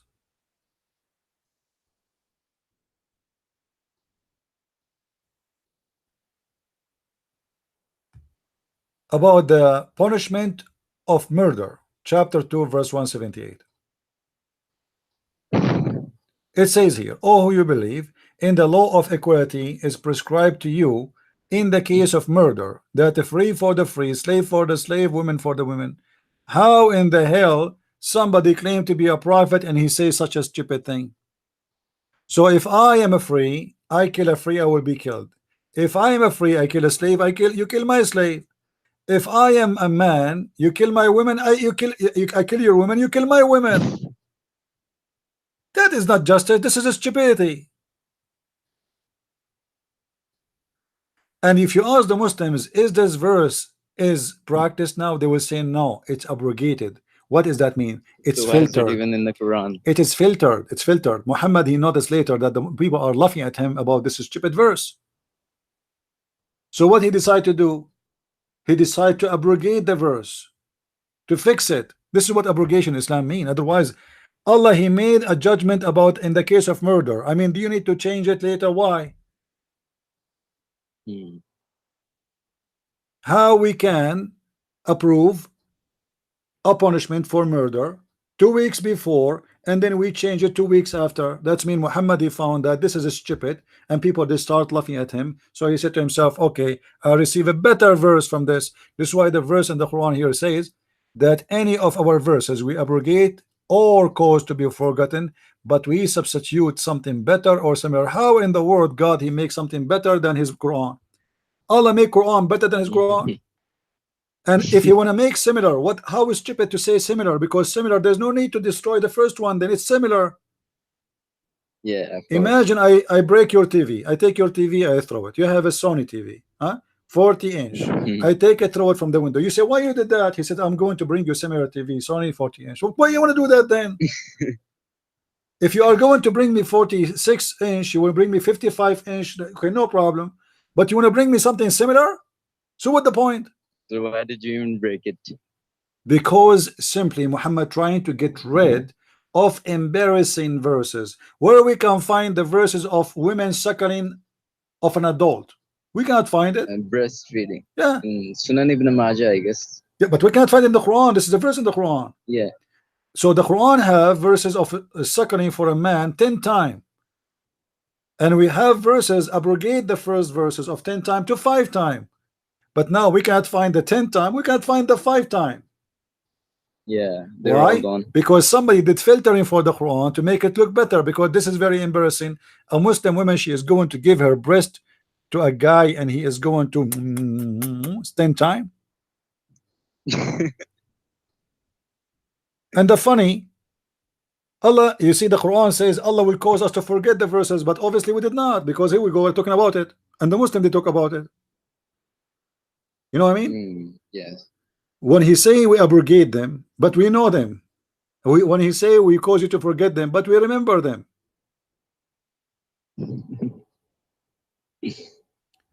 The Muslims they filter, Muhammad he filter, everybody filter, whoever, Uthman he came, he filter all the Quran. Then He burnt Ibn all the Ishaq, manuscripts. Ibn Ishaq, when he wrote the Sirah of Muhammad, the biography of Muhammad, he said from the beginning, I'm going to filter all the things which is not suitable for the Prophet. So God knows how much But is still, gone. there are a lot of filth left, even after filtering. Yeah, but this is now after filtering is stupid and funny. But imagine if we have all things before filtering, The how original funny. text, yeah. Yeah, you know. So progressive revelation is nothing but a lie forged by Muslims in order to defend Muhammad's imbecilic teachings, right? All Islam is is something went through many. You see, let me describe to you what Islam is. Have you ever seen a manufacturer that do let us say seafood. Yeah. Okay, the fisherman, he got the fish, then he bring it to the shore. In the shore there's a guy who Mm. buy from the fisherman, and then this guy, he put it in the freezer. Then the guy, second day, either he said to buyer who want to buy directly, or he said to a company who do business of fish production. You say it to the company right away, they wash it, they clean it, and they prepare it to be preserved, and they put it inside a plastic case, and they suck the Yeah. air, blah Yeah. blah blah. This is Islam. Islam went through a lot of a processing, and in every process somebody takes something out of the fish. So at the end they try their best to deliver to you what is supposedly the best of the fish. The stomach, the belly, the poo-poo, all is taken off. The skin, the But still, cover, there's a lot of the it yeah, left. everything is dirty, disgusting. The fish tastes good, right? But all of us, we know, if you clean a fish inside your house, all your house will smell bad. Yeah. But the fish is tastes very good, but fish smell bad. So Muslims, through the processing, they try to make Islam taste like a fish, trying to get rid of all the bad smell, whatever is inside the belly, all the stupidity, all the worms, all the dirt, because the fish eat everything. So they try to clean it and make it look nice as a fish, delicious and good to eat. All right. I get it. Are there verses from Umar in the Quran? Verses, yeah. Well, Omar, he said, "My God, I agree with me in 3." Some other hadith says Allah agree with him in 10. Some other hadith says Allah agreeing with him 7. However, Allah agree with Umar. Umar is God. You know, Umar is God, and Muhammad, he agree with many people. You see, there's a book. It's called Asbabun Nuzul, which means the reason for the verses to come down. Do you remember the hadith where it says that the Prophet, he forbid people from going around the Kaaba naked? No, I don't. Well, the Arab used to go around the Kaaba naked even after Muhammad he took over the Kaaba. Now the Muslims control the Kaaba. Why Muhammad don't forbid the Arab from going around the Kaaba naked? What happened? There was a woman. She go around the Kaaba naked, and Muhammad, he liked her. He wanted to marry her. He wanted to have her another way.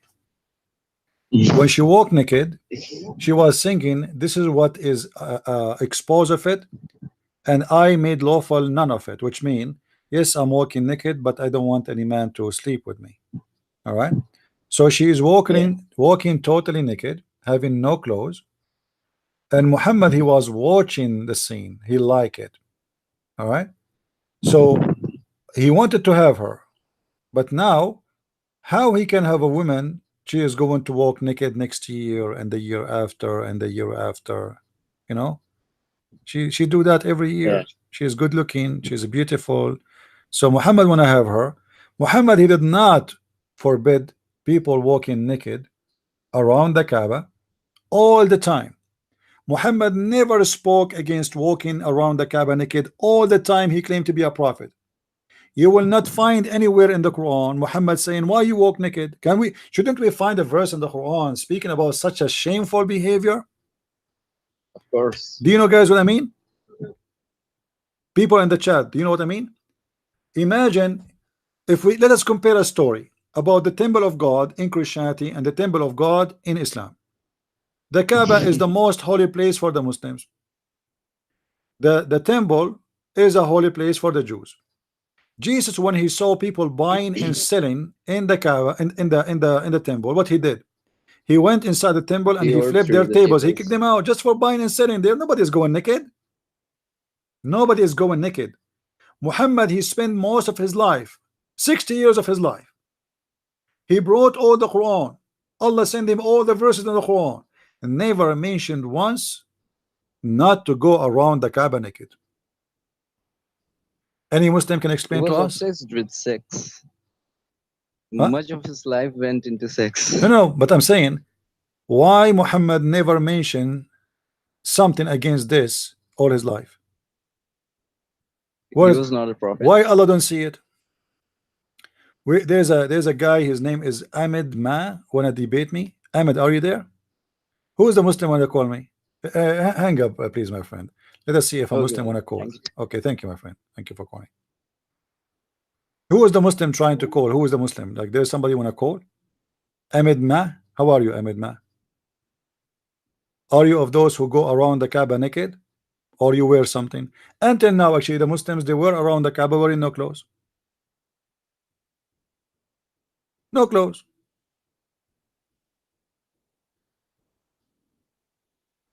Look how Abraham, he ran away. He's talking about unseen demon. My friend, what unseen demon? Your prophet, according to your prophet, he was controlled by the by shaitan. And you Muslim don't believe in demon. Since when you Muslim believe in demon? Demon is a belief in Christianity, not in Islam. You Muslim believe in genie in the ball.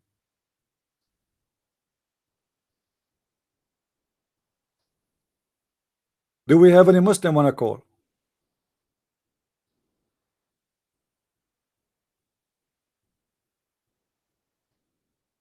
Anyone? Yes, Hunter. What do you have? What do you have? You wanna call me, Hunter?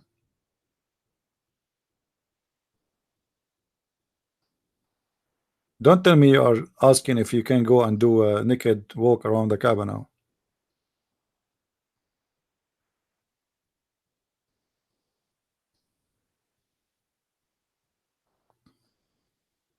Any Muslim?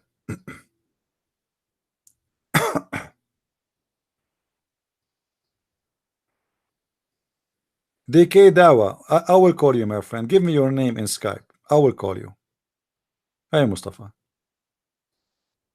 Mr. DK Dawa, what about you? Give me your name in Skype and I am willing to call you. Is that fair, guys? I will call you. If you speak to the majority, you also address the minority. I answered that already, my friend. First of all, what is the proof in the Quran that there is a majority of angels versus minority of genie? That's stupid. Show me the reference. The Quran says there's angels and there's jinn. Shaitan, Iblis is one of the jinns, which means there's many of them. Where they got that this is a majority and minority? Zakir Naik was counting them. He was there. I mean, this is stupid. You know what I mean? Quran doesn't say there's majority and there's minority. Show me the reference.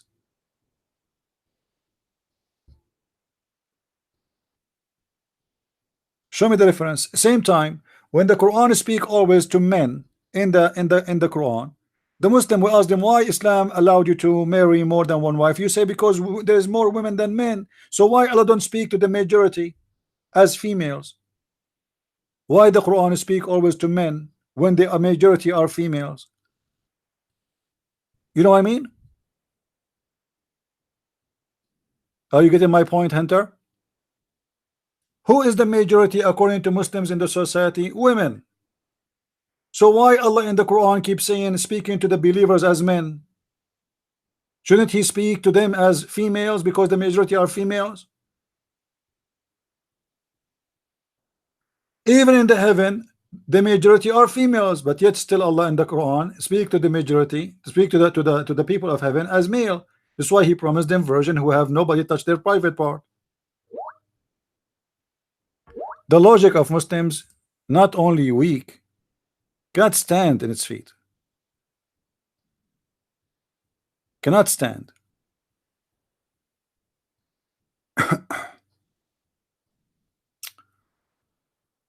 All right.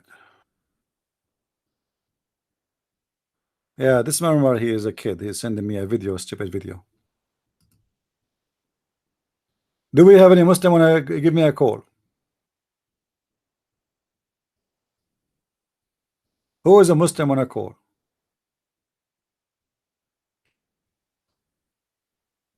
What is the majority of population according to Muslims in this earth? They will say women. This is what they will say. They will say Islam when when Allah he allowed men to marry more than one woman because many women they cannot find a husband. So the majority are women. So why Allah don't speak to the believers are female? Arabic is very sensitive language, which mean it's easy to make a definition between male and female. Not like in English. Like in English, you say you. It can be you as a female. It can be you as a male. It can be you as a group. In Arabic, we don't have this. Males have words. Female have words. One person have a word. Two person have a word. Three person have a word. More than three have a word. So there is no way to play games. But because the Muslims, they are desperate to find a solution, so Allah was speaking to the majority. Same time, my friend, the idiot there, he described something very funny. He said the majority there was angels. That can be happen in the Arabic grammar if we are from the same kind. To make it simple for you, he said if there is only one girl is there, the girl is a human at the end. Do you know what I mean? So if I say all a human, there is no way I mean dogs. Is that correct? Do you understand me? Even the rules of majority have nothing to do what they are talking about, because the angels are nothing to do with the genies, are two different kind of creation. It's not about gender here. We are not talking about male and female. We are talking about two different creation. One is made from fire, the other one is made from light.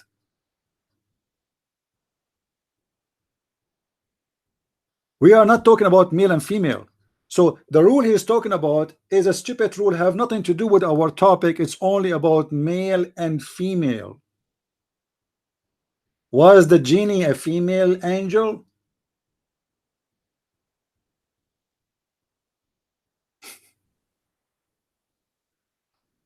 They don't have a brain. They don't have a brain. And by the way, when it's come to Arabic, we the Arabic Christians, we are the best to speak Arabic. Go and see what it's called, the poet of Al-Mu'allaqat. 5 poetry written by 5 Arabic Christians, the best of the history of Arabia. Not only that, do you know who is the first hero in the Arabian history? His name is Antara. Do you know who's Antara? He is a Christian. However, those Christians, they did not live around Muhammad. Around Muhammad, there's only Nasara. But the point of the Arabic Christians are very well known. They are the best.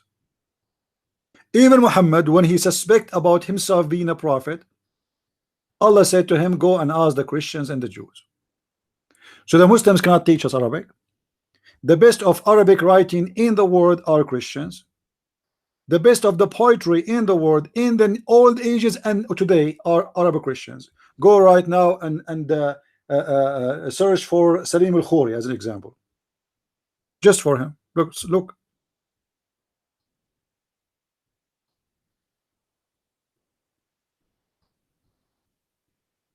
I can read some of their poetry. The poetry of the Christians is in the Quran. Do you remember the verses where it says, you know, that the moon is split and the judgment day is near? This is Arabic Christian poetry. Anyway, if you have my book, who of you have my books? Who have my book, The Deception of Allah and Quran and Science? Open it. You will find a lot of Arab Christians poetry is in the Quran. All the references there.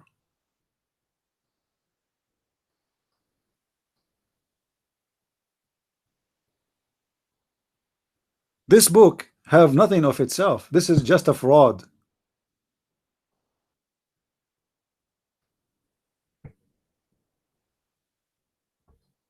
I can show you tons of reference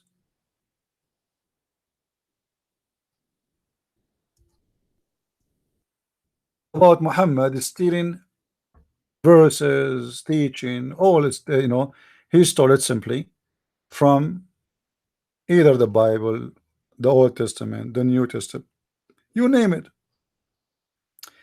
It is simply the biggest fraud ever. It is stupid, but it's working until now. But it's working by the sword, and that sword will not, you know, it's the days of the sword is gone. It's not going to work. And this internet thing destroy everything. You see, if I show you right now in YouTube, who is the one is listening to me, you will not believe it. Number 2 country in the world listen to me is Indonesia. Indonesia, the biggest Islamic country in the world. Number one country is USA. Number two is Indonesia.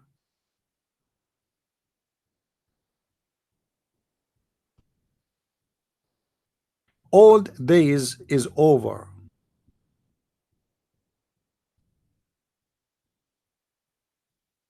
There is no Islam, there is no Muslims, there is nothing. It's a joke.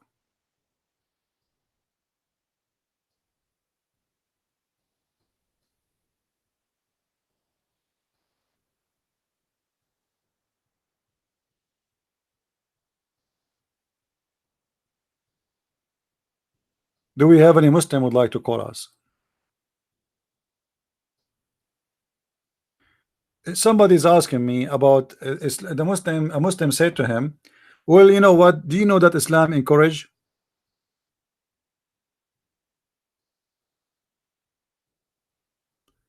freeing slaves? I should make a video about this, but let me give you a fast answer. Let me show you an example of a freeing slave in Islam.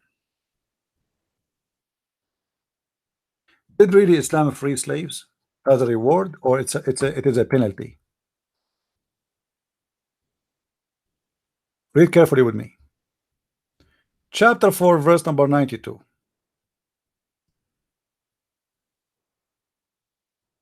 Never should a believer kill a believer. This is a fascist religion speaking about not to kill a believer. You can kill non-believers, but not to kill a believer. But if it so happen by mistake, okay. So what is the punishment?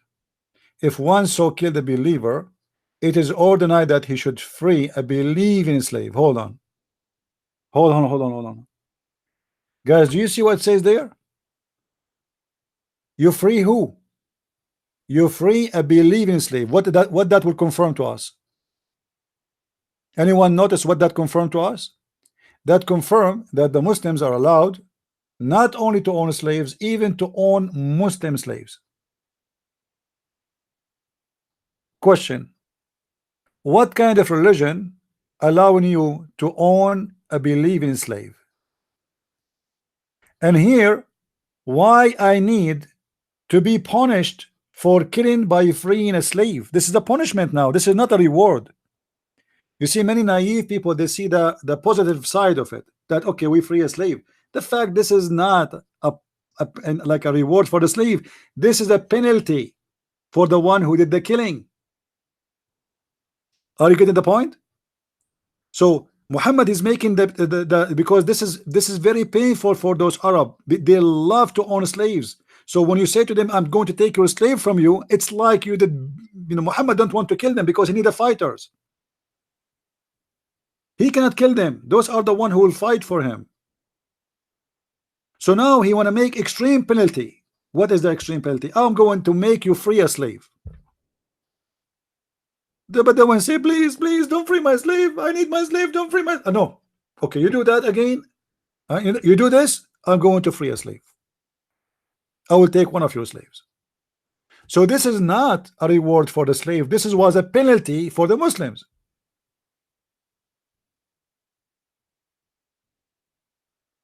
Do you see it? Each time one of a Muslim do something wrong, the penalty is freeing a slave. But hold on. What if I don't have a slave? Go and buy a slave. That means the slavery market will flourish. You know what I mean? It's like saying to somebody, okay, you want God to forgive you, you have to slaughter a chicken or free a chicken. Well, that's mean we need to capture more chickens. Are you getting my point? So now slavery, it became a way to get out of a crime or penalty, and that's mean we need to buy more slaves. So Muhammad is a winner anyway. He is a slave seller. He forces you as a penalty if you don't obey him to free a slave, but then you have to buy a new slave replacing the first slave. because you need a slave.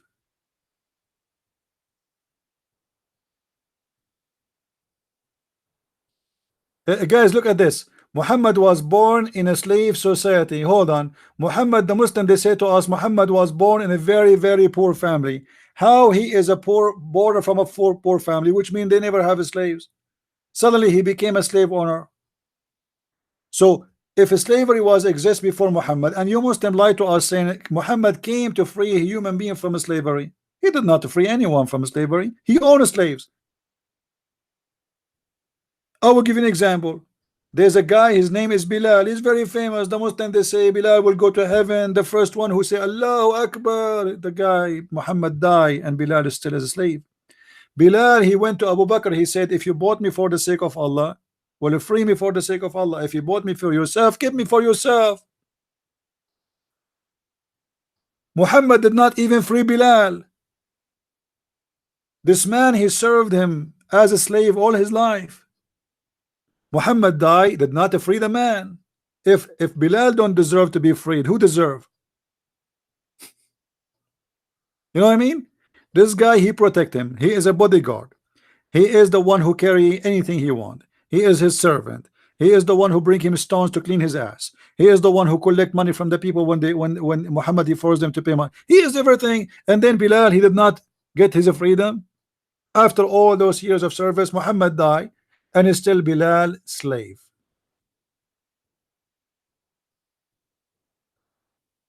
That is the truth.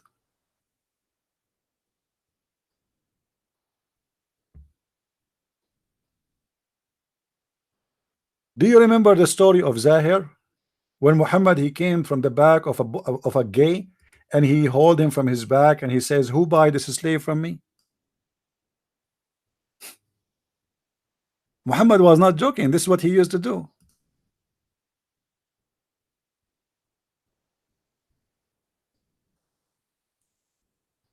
Let me show you the hadith.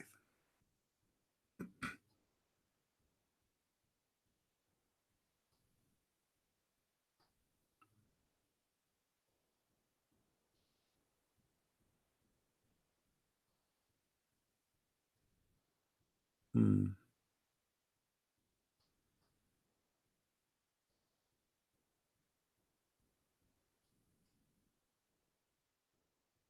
Let us see.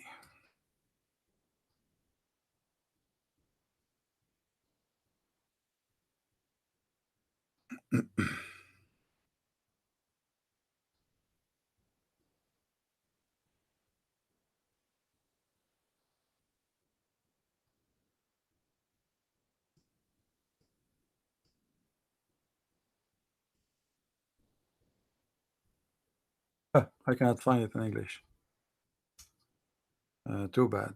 Let us see.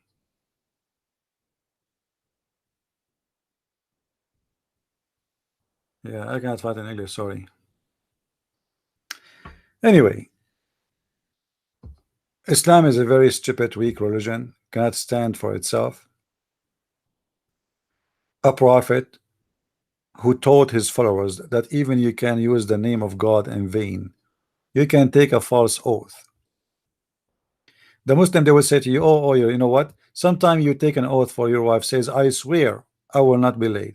I swear I'm not going to divorce you. I swear I don't like other women. But those not true swear. You like other women. So what Allah, he says, Allah will not call you to an account of your false oath. If you compare this to what Jesus said, Jesus even forbid us from taking an oath. Why? Because always you have to be truthful. Either you say nay, nay, or yea, yea. Why? Because liars, they love to take an oath. It's like, finally, he accept me to say an oath, because the second you say an oath, it's mean you are free to go. It's mean we believe you now. You know what I mean?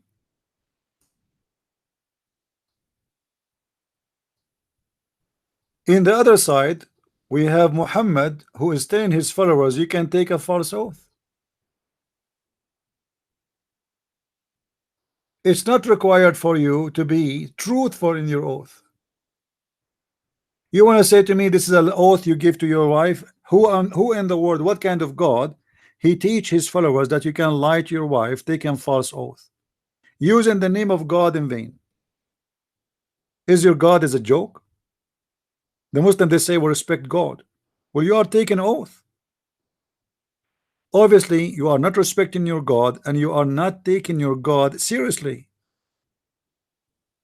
And Muhammad, he made those verses because he himself is the first to break his oath.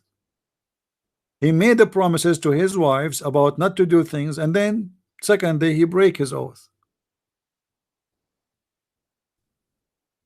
This is Islam. You cannot find one thing in Islam is not stupid. Just one.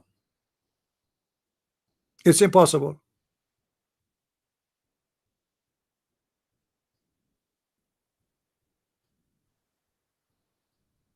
Any Muslim can quote for me something is noble in Islam. Anything like the Quran teaching something good. The Muslim, they said to you, do you know the Quran teach that you should respect your parents? But Muhammad did not respect his parents. Muhammad, he said that his mother and his father, they are filthy, they are najis, and they will go to hell.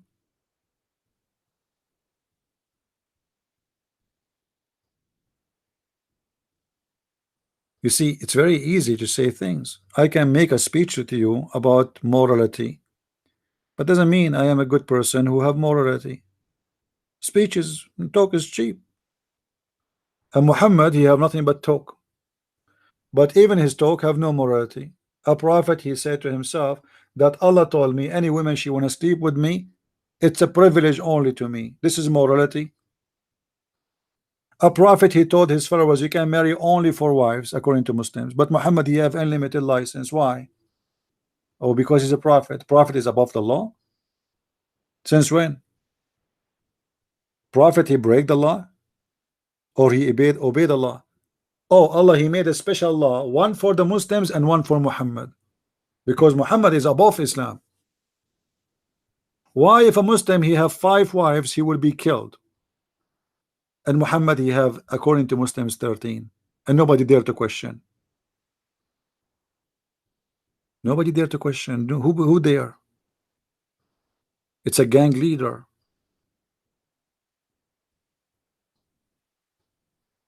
Muhammad is like the guy who is in the Caribbean, uh, the part of the Caribbean movie. What they call him, the guy who have the chest, the heart, who his heart in a chest. What his name, guys? The guy who looked like Satan, who controlled the ghost ship. That's Muhammad. There's no heart. He want to control everything. He's very hateful. Anyone don't agree with him, take him down. But the difference between Muhammad and that guy, Muhammad is funny. I mean, Muhammad, he said the most stupid things you can imagine. Once upon the time, a Bedouin, he stand up in the mosque and he start pissing. He grab his penis and start. The Muslim, they stood up and he says, "Stop, stop doing that." The Prophet says, "Why you are stopping him? Finish, man, finish. It's okay, finish." What the heck? He's funny. We have to agree. We have to admit.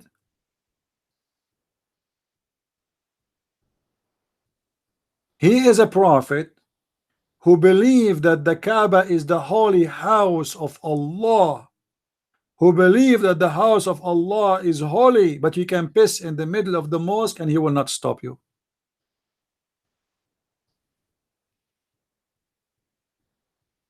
He's a funny guy because he ordered a Muslim to wash their feet before they enter the mosque. But yet a person who is pissing in the mosque, he have no problem with him.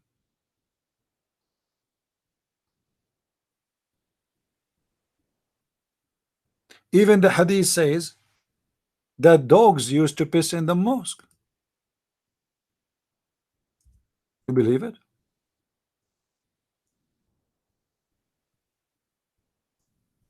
And nobody clean after them.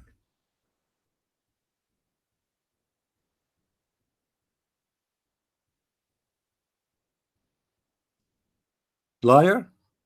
I am liar? Okay.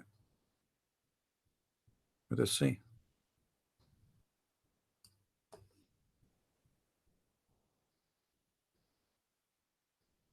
My father said, during the lifetime of Allah Apostle, dogs used to urinate and pass through the mosque, come and go.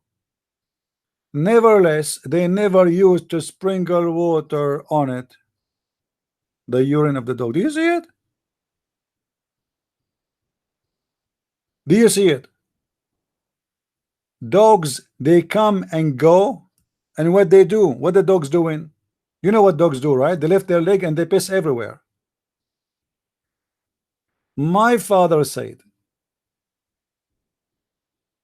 during the lifetime of Allah Apostle, this is not after Muhammad died. Muhammad is in the mosque. Remember, it's a one mosque. It's not like the, it's a small group. The dogs used to urinate and pass through the mosque, come and go. Nevertheless, they never used to sprinkle water on it. Never. You can imagine how clean, how fresh the smell of the mosque.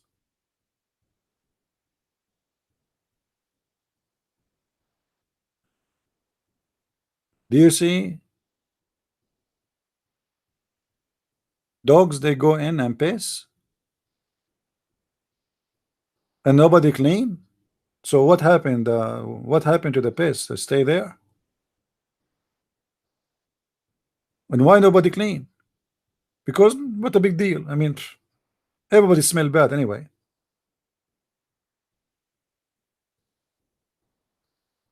And when one dog he piss, many dogs will follow because because dogs they sniff, and if there's a dog he piss there, they piss in the top of his piss. You know what I mean? So you can see that the mosque of Allah at that time, it was a very attractive point to dogs. It was a place where dogs piss. This is why it says come and go, come and go, come and go, because it's like very attractive. Any dog like, oh, there's my brother, he piss here, let me piss here. And the Muslims are watching, and the Muslims, Alhamdulillah, more piss, Alhamdulillah, more piss is coming, Alhamdulillah. And by the way, what kind of dogs those dogs? Are they holy dogs? And nobody kicked them out? What happened? Compare this to what Jesus did when he saw people buying and selling. We cannot compare. We are talking about dogs pissing inside the mosque and nobody move. Nobody care.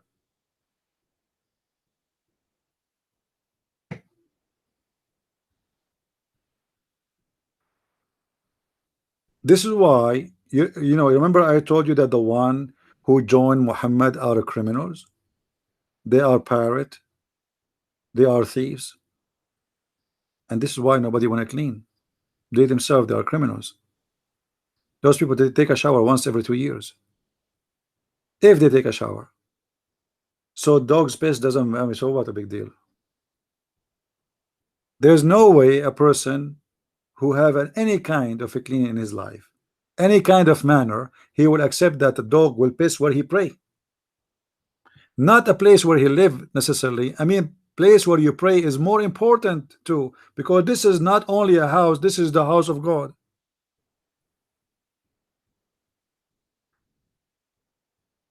Even there's a hadith, it says that the Prophet, he used to clean the snots and the boogers of the Muslims from the wall of the Kaaba. How in the world boogers are in the wall of the Kaaba? The sky was raining boogers. The snot, people, they have their snot in the wall of the Kaaba. Why? What happened?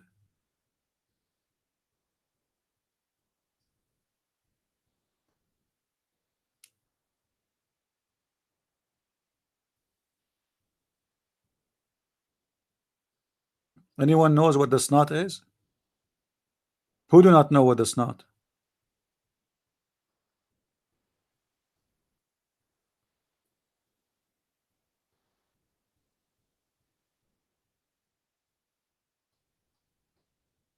All of you know? If anyone do not know what the snot is, let me know. We can show you an image of it.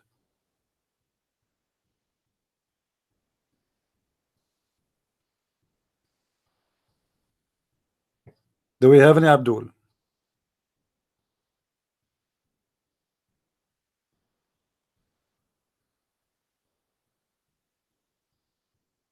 Snot, snot, not shot.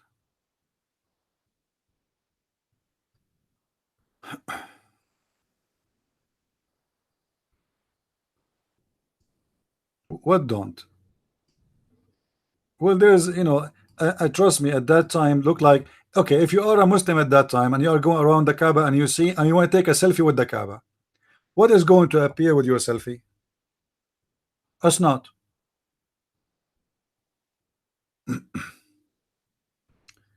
Let me see what the Muslims they call this. No,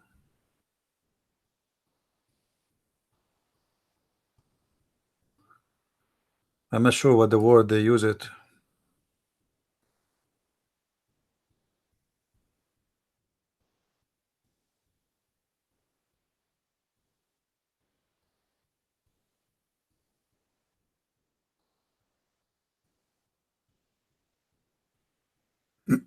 Let me try to find you the hadith.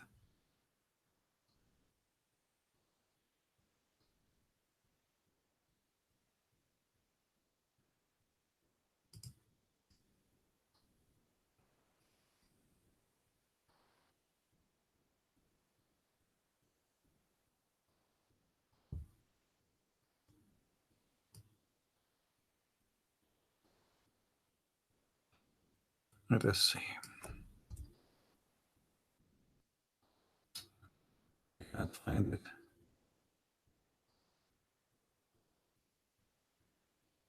Oh.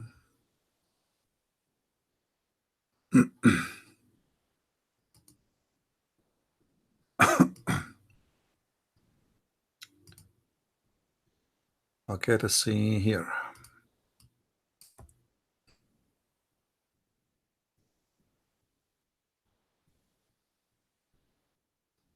Here we go. The Messenger of Allah, BBBUH, saw a spittle or snot or septum sticking in the wall toward the Qibla, and he scattered it off. And look, guys, how much the Muslims are into details. They have to write this down. I mean, do you see how nice the Muslims are? They have to report history. This is history. It's a moment of history. The Prophet cleaning the walls of the Kaaba from spitting and from snot and from boogers. So we have to report to you, my friend.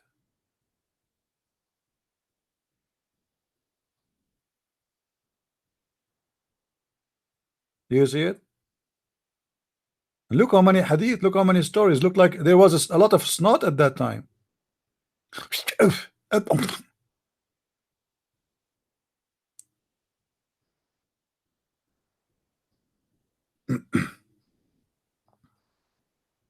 Yeah, if you want reference about Muslims fighting about over the water of Muhammad washing his underwear, washing his testicles, go to get my books.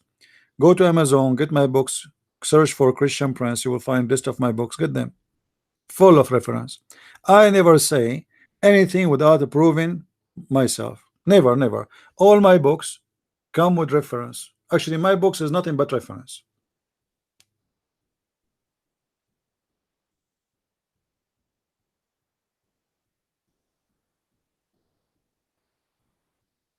Why a Muslim he cannot spit in the front or in the right, his right? Anyone knows? Anyone knows? Why you cannot spit in the right or in the front? The wisdom of Muhammad is amazing because the angel is in your right. So if you spit in the right, you are spitting of the angel. Look at this problem now. You spit at the right side, you spit at the angels. Do you want to do that? The poor angel is next to you and you spit at him. Why you don't spit in the front? Because there's an angel walking in front of you too. So what we do? Spit in the left or under your foot, your left foot, or spit in your pocket, or in your what they call it in English, sleeves. Sleeves. The Prophet is teaching me to spit in my sleeves. Are you sure? Let me see if I can find you the hadith about spitting in the sleeves.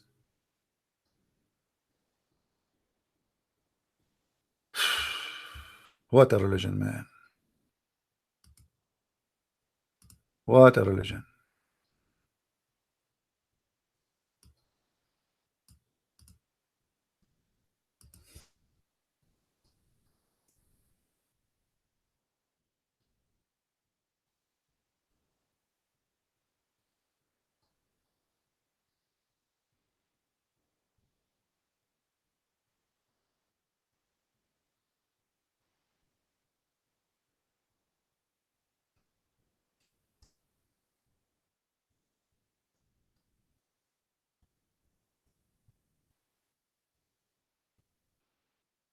Let's see.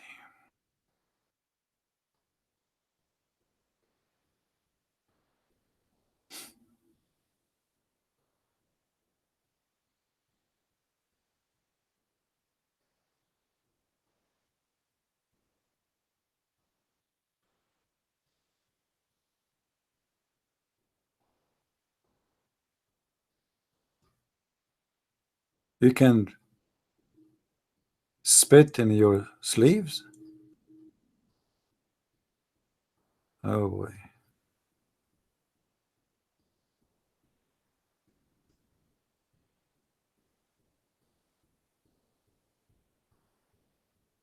It might take a little bit of time to find something, but we find it,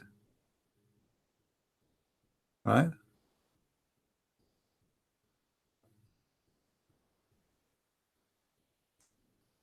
Do we have any Muslim here who would like to say something? Any Muslim in this agreement? Actually, I think I have this reference in my book, right? I think I have it in my book. Yeah. See, I don't save reference in my mark book, because if I want to save everything I know, my bookmark will become like endless. It's going to be harder to find from the internet from finding it from my bookmark. Any Abdul?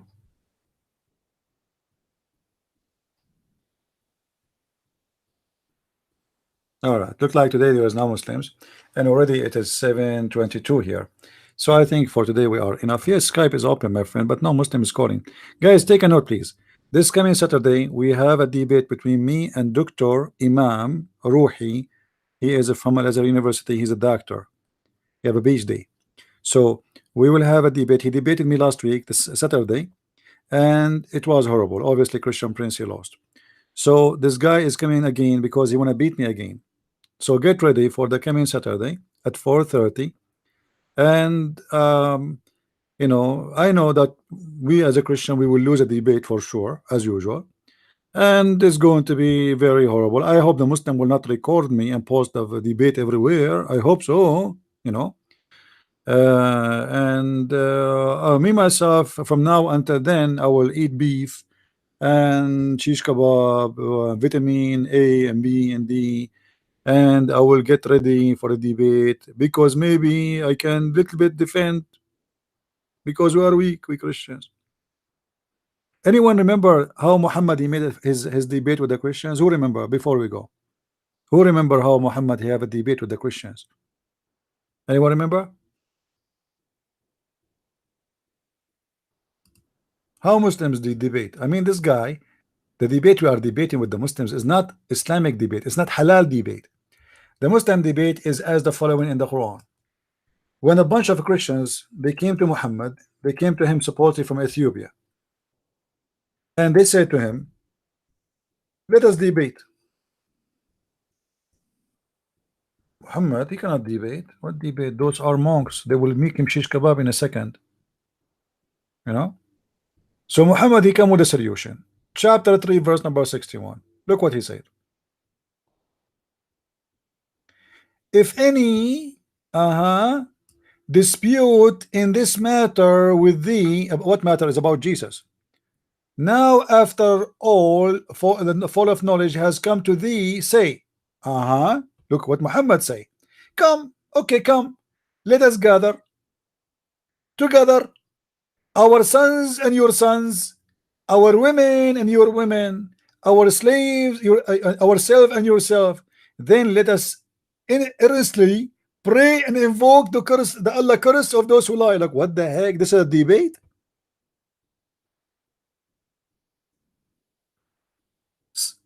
Which mean if this sheikh want to debate me an Islamic debate, he should do this.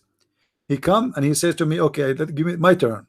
He take the mic, he says, may Allah cut my nose if I'm lying. Your turn. The Christian prince, he take the mic and he says, may Allah cut my toes if I'm lying. Your turn. So we will spend like this, and then the one who get tired first is the loser. That's what they do. You believe it? You see the coward?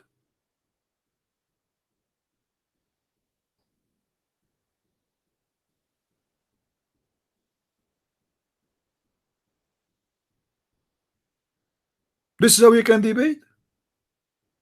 Obviously, he's just running away from debating them. What course was the why? If a guy he is a Hindu and he told me that he don't believe in Jesus as God, he's not lying. He don't believe in him. He's wrong according to me, but he's not a liar. Correct? If somebody who worship rocks and he told me he believed that his God is a rock, he's not lying. What he believe in is a lie, but what he is saying is not a lie, for he is not lying. Lying is you knowing the truth and you say something else. A Muslim who believes Muhammad is a prophet, he is not lying. This is his belief. He's not lying about his belief. He is believing in a lie. So here Muhammad talking about who's lying. That's stupid. But because he is a liar and he knew he's a liar, he don't want to debate. He want to escape the debate. So he said, okay, Allah, he told me not to debate with you. However, we have a solution. Let us invoke Allah to curse the one is lying. That is the potato Muhammad. This is why you will not find Muslims calling me to debate me. They want to curse you. They want to have a curse party. May Allah cut you pieces. All right. Anyway, guys, thank you for being here. May the Lord bless you all. And remember, tomorrow, if we are going to have our live podcast, mostly at 4:30 as usual, we will be here in the Arab for Christ channel for some time until God provide something else. So and remember, always you can find me in patreon.com/Christian Prince, minds.com/Christian Prince. We showed you our Facebook. So all those pages, please subscribe. So in case, because I am a target of many people who hate me, and they think they can really fight me. For me, I have a lot of channels. I can switch every day. Every day. And it doesn't matter where I go. Here we go. I just told them I'm here. I have 200 people watching. It doesn't matter where I go, because people, they are following me, not following a channel. And they are following me to learn, not because I'm a prophet. I claim nothing of myself. I don't claim to be a bishop. I don't claim to be a priest. I don't claim to be a good person as any better as anyone. I am like all of you. I am just a person who knows what you know not, specifically about the cult of Islam. Whoever would like to listen and learn is more than welcome. It's a free school. People who like to support us in what we do, feel free to support what we do. You can make a donation. You can buy my books. There's many ways to support me. You can download my videos. It's for free. You can share it with your friends. We do everything. And when I say do, I'm talking about me and you, because I believe that all of us, we partner together to make things happen for best. If you guys are not here, I'm not going to be talking to myself. If people don't want to read my books, I will not be writing my books. If Nobody want to listen. I mean, what the point of talking to yourself? This is why I say we are partners in what we do here. And I consider just people coming here as a support. There is some people they can do more, they can give donation. That's wonderful. But everybody do what he can do. There's people who they are poor. May the Lord bless them. Still, by coming here, he is supporting. Everyone he do his part. I do my part. And I do the best I can. Every day I spend hours in my day just to fight this cult. And when I say hours, I'm talking just about online like video now. However, when I finish right now, I will make a cup of tea and I will start working in my other book. So my day is about fighting this cult, not hours of my day. I get tons of emails, questions, people, reference. This is why I say to people, please don't, when you join here, please take reference, take notes. I cannot answer everybody. If you see, guys, my Facebook, it says scary. Christian, you said yesterday, etc. You said that's week. We can find this one.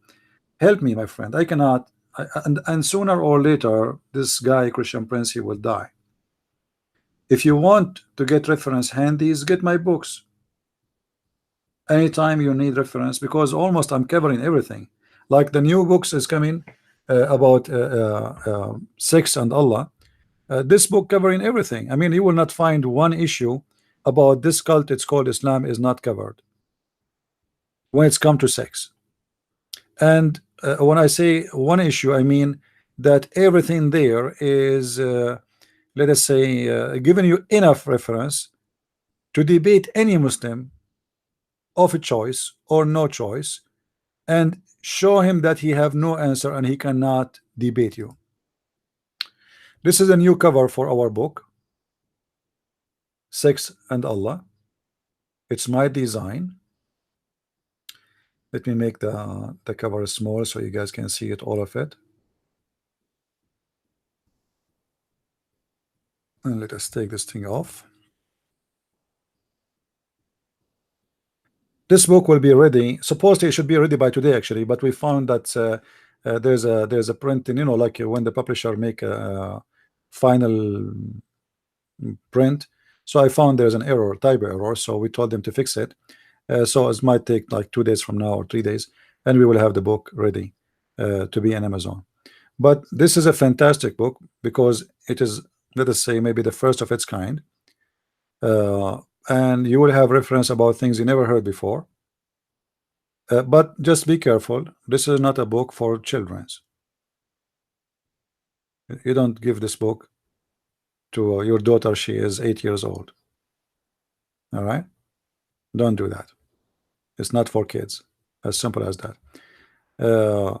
And I, you know, in my translation, I'm very honest there, which means I am not sugarcoating anything, as usual. I say it as it is. As it is. People like it, don't like it, I don't care. I'm not going to change the meaning of the word because somebody he don't like this to see this word in the screen or in the page. If you don't like to read about sex, don't buy a book about sex. This book is not about really about holiness. It's about sickness. You know what I mean? The whole purpose of the book is to show you the truth, not to give you something is not there. This is why you will see in the book the word, the F word is appearing. I'm not saying the F word, I'm translating. I'm not saying the F word, I'm translating.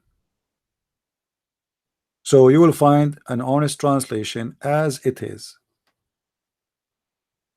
And I am sure that number one buyers for the books will be the Muslims, because this is a very interesting topic for the Muslims. All right. So I want to say thank you, guys. May the Lord bless you. And until I see you tomorrow, God is willing, Christ is Lord, and Islam is false. And see you soon again. Bye bye, and take care.